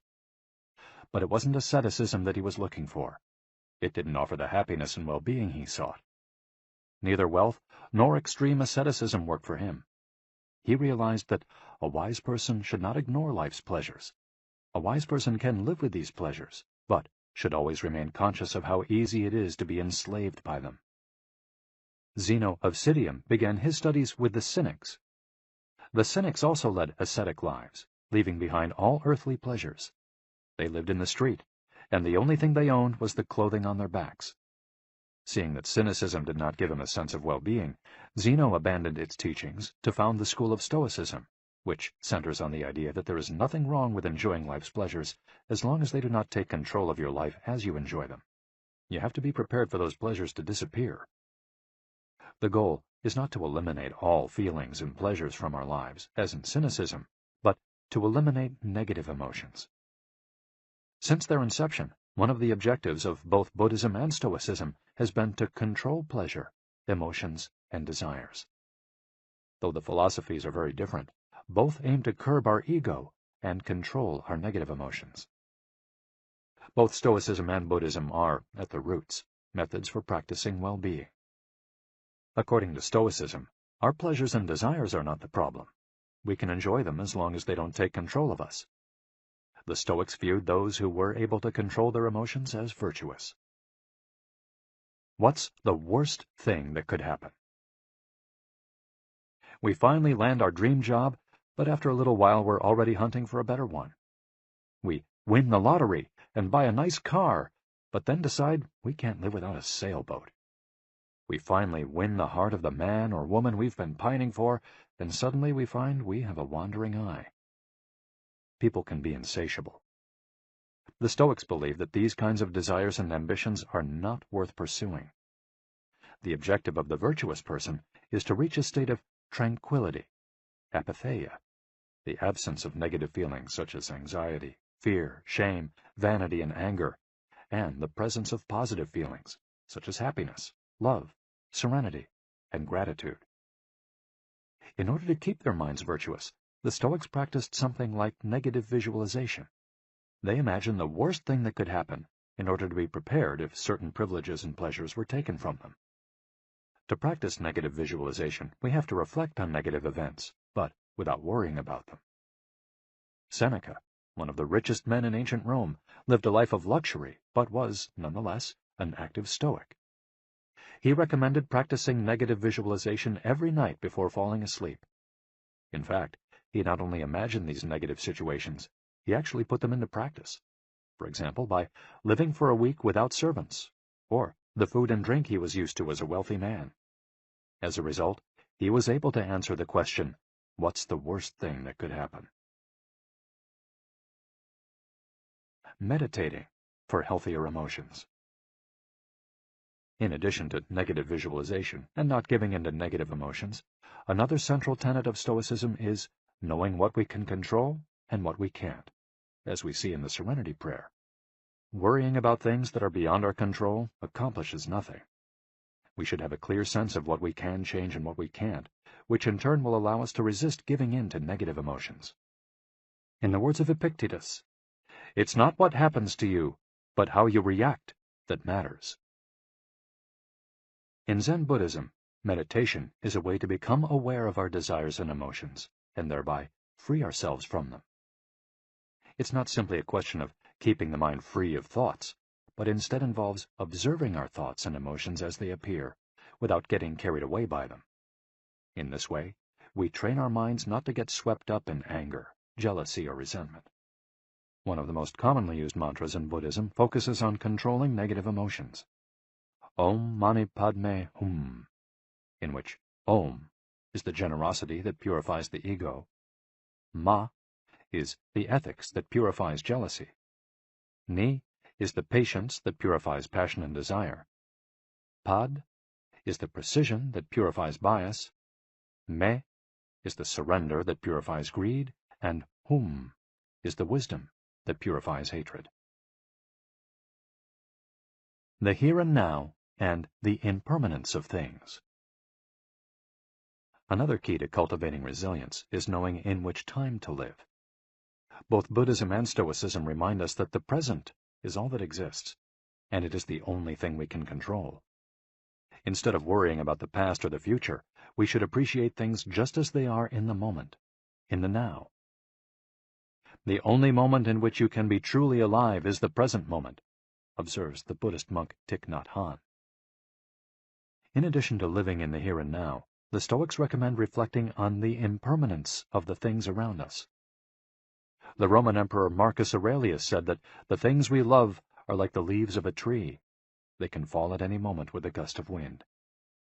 He also said that changes in the world around us are not accidental, but rather form part of the essence of the universe, a rather Buddhist notion, in fact.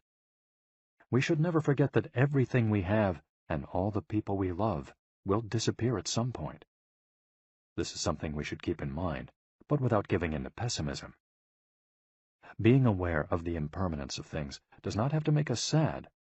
It should help us love the present moment and those who surround us. All things human are short-lived and perishable, Seneca tells us. The temporary, ephemeral, and impermanent nature of the world is central to every Buddhist discipline. Keeping this always in mind helps us avoid excessive pain in times of loss. Wabi-sabi and Ikigai. Wabi-sabi is a Japanese concept that shows us the beauty of the fleeting, changeable, and imperfect nature of the world around us. Instead of searching for beauty in perfection, we should look for it in things that are flawed, incomplete. This is why the Japanese place such value, for example, on an irregular or cracked teacup. Only things that are imperfect, incomplete, and ephemeral can truly be beautiful, because only those things resemble the natural world.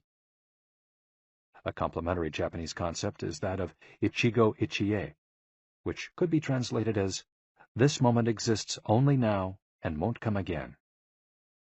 It's heard most often in social gatherings as a reminder that each encounter, whether with friends, family, or strangers, is unique and will never be repeated, meaning that we should enjoy the moment and not lose ourselves in worries about the past or the future.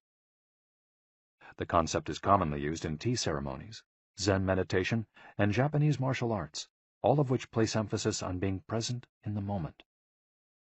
In the West, we've grown accustomed to the permanence of the stone buildings and cathedrals of Europe, which sometimes gives us the sense that nothing changes, making us forget about the passage of time. Greco-Roman architecture adores symmetry, sharp lines, imposing facades, and buildings and statues of the gods that outlast the centuries. Japanese architecture, on the other hand, doesn't try to be imposing or perfect, because it is built in the spirit of wabi-sabi. The tradition of making structures out of wood presupposes their impermanence and the need for future generations to rebuild them. Japanese culture accepts the fleeting nature of the human being and everything we create.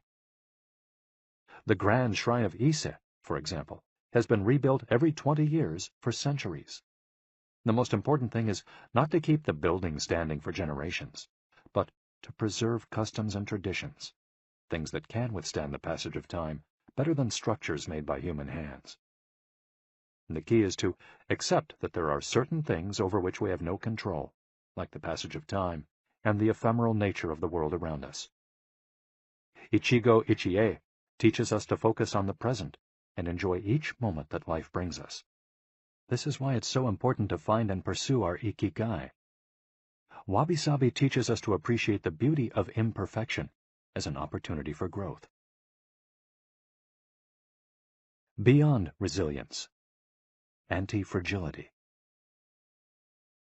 As the legend goes, the first time Hercules faced the Hydra, he despaired when he discovered that cutting off one of its heads meant that two would grow back in its place. He would never be able to kill the beast if it got stronger with every wound.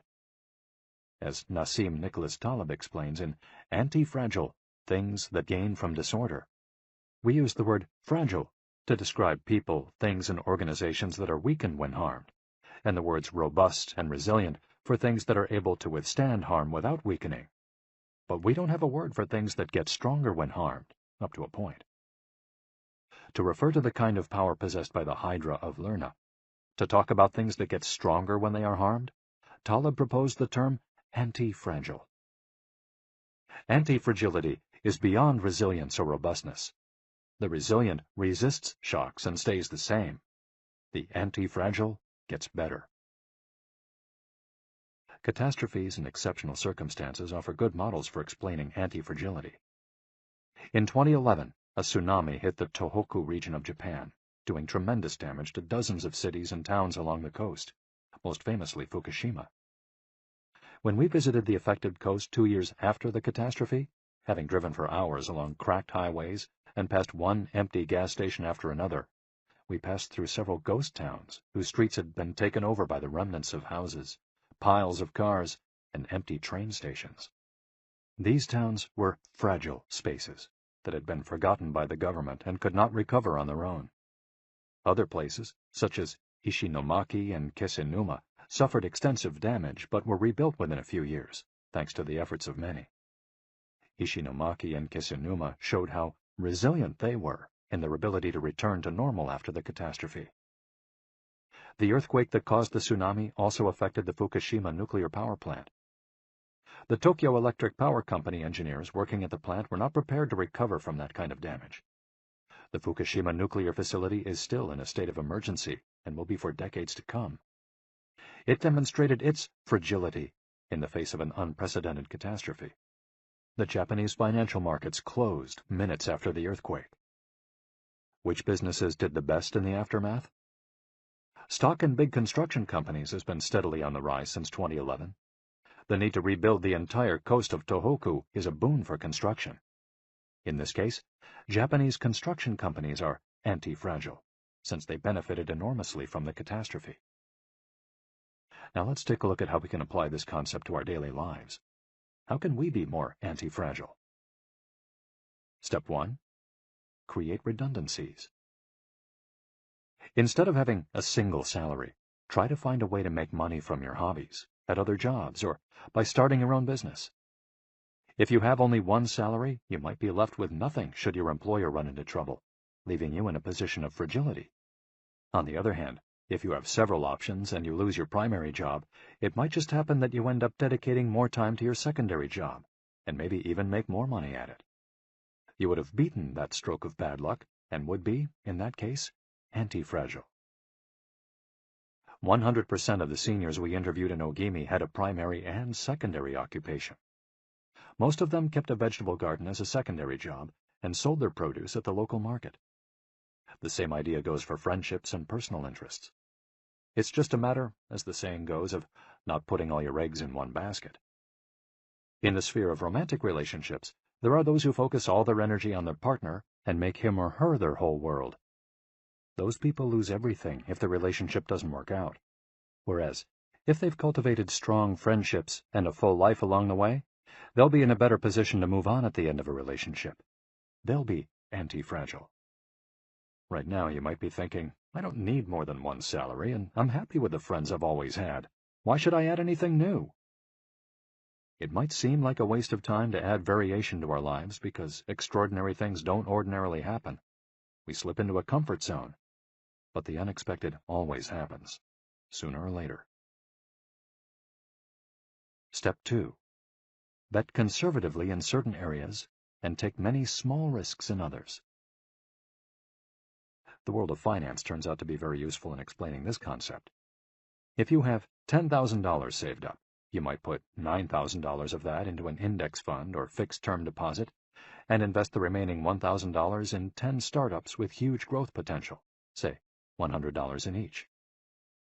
One possible scenario is that 3 of the companies fail. You lose $300. The value of 3 other companies goes down. You lose another $100 or $200. The value of 3 goes up. You make $100 or $200. And the value of one of the startups increases 20-fold. You make nearly $2,000, or maybe even more. You still make money, even if 3 of the businesses go completely belly up. You've benefited from the damage, just like the Hydra. The key to becoming anti-fragile is taking on small risks that might lead to great reward, without exposing ourselves to dangers that might sink us, such as investing $10,000 in a fund of questionable reputation that we saw advertised in the newspaper. Step 3. Get rid of the things that make you fragile. We're taking the negative route for this exercise. Ask yourself, what makes me fragile? Certain people, things, and habits generate losses for us and make us vulnerable. Who and what are they? When we make our New Year's resolutions, we tend to emphasize adding new challenges to our lives. It's great to have this kind of objective, but setting good riddance goals can have an even bigger impact. For example, stop snacking between meals. Eat sweets only once a week. Gradually pay off all debt. Avoid spending time with toxic people. Avoid spending time doing things we don't enjoy simply because we feel obligated to do them. Spend no more than 20 minutes on Facebook each day. To build resilience into our lives, we shouldn't fear adversity, because each setback is an opportunity for growth. If we adopt an anti-fragile attitude, we'll find a way to get stronger with every blow, refining our lifestyle and staying focused on our Ikigai. Taking a hit or two can be viewed as either a misfortune or an experience that we can apply to all areas of our lives as we continually make corrections and set new and better goals. As Taleb writes in Anti-Fragile, we need randomness, mess, adventures, uncertainty, self-discovery, hear traumatic episodes, all these things that make life worth living. We encourage those interested in the concept of anti-fragility to read Nassim Nicholas Taleb's Anti-Fragile. Life is pure imperfection, as the philosophy of wabi-sabi teaches us, and the passage of time shows us that everything is fleeting. But if you have a clear sense of your Ikigai, each moment will hold so many possibilities that it will seem almost like an eternity.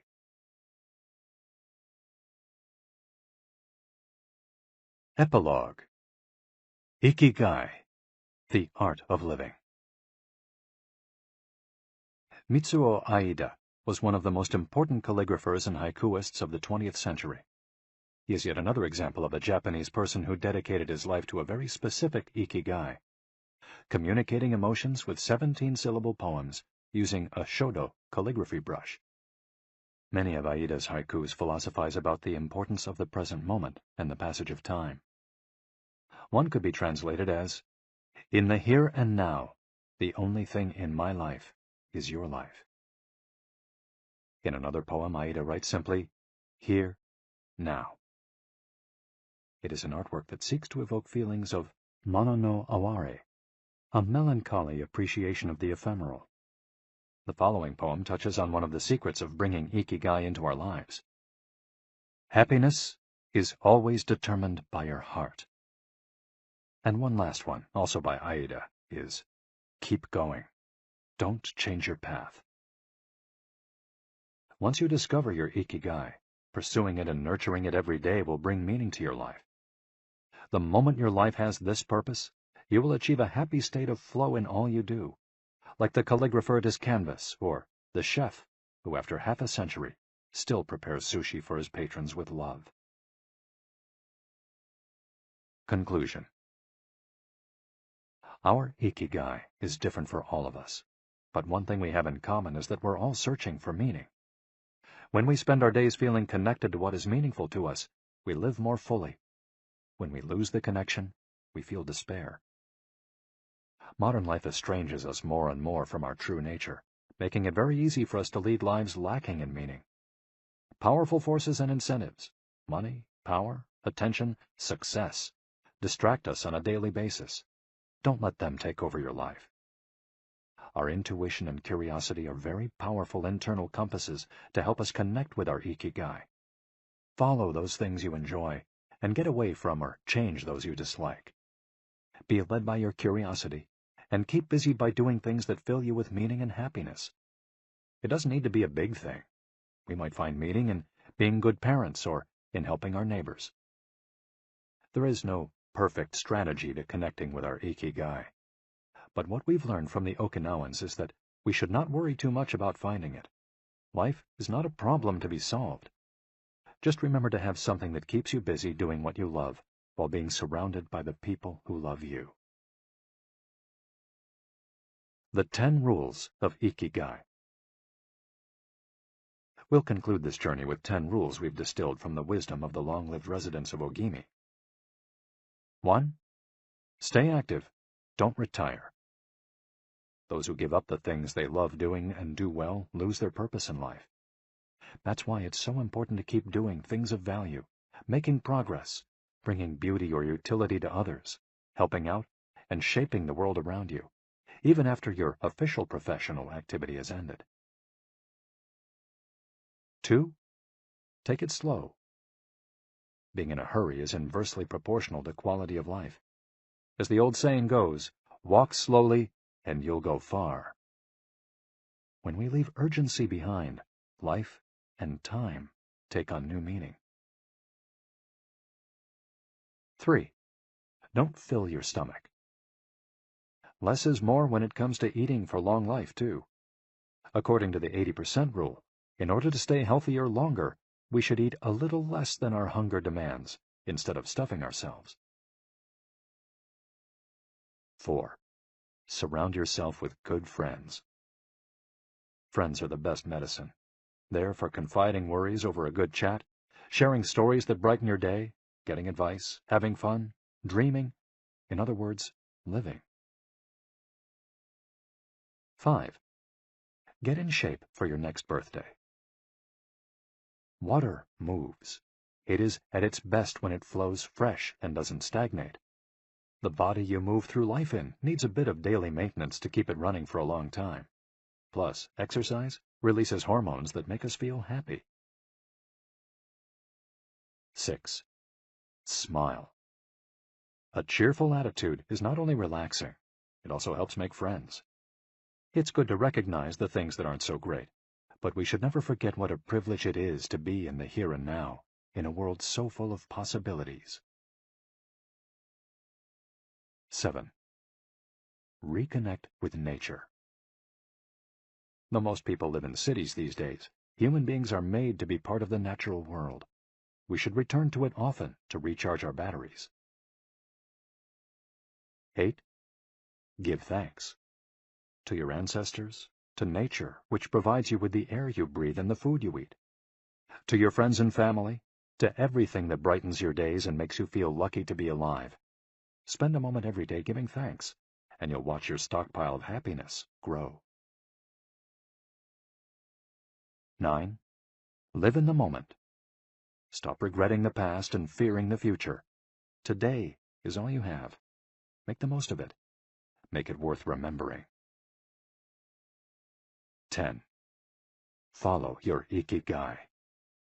There is a passion inside you, a unique talent that gives meaning to your days and drives you to share the very best of yourself until the very end.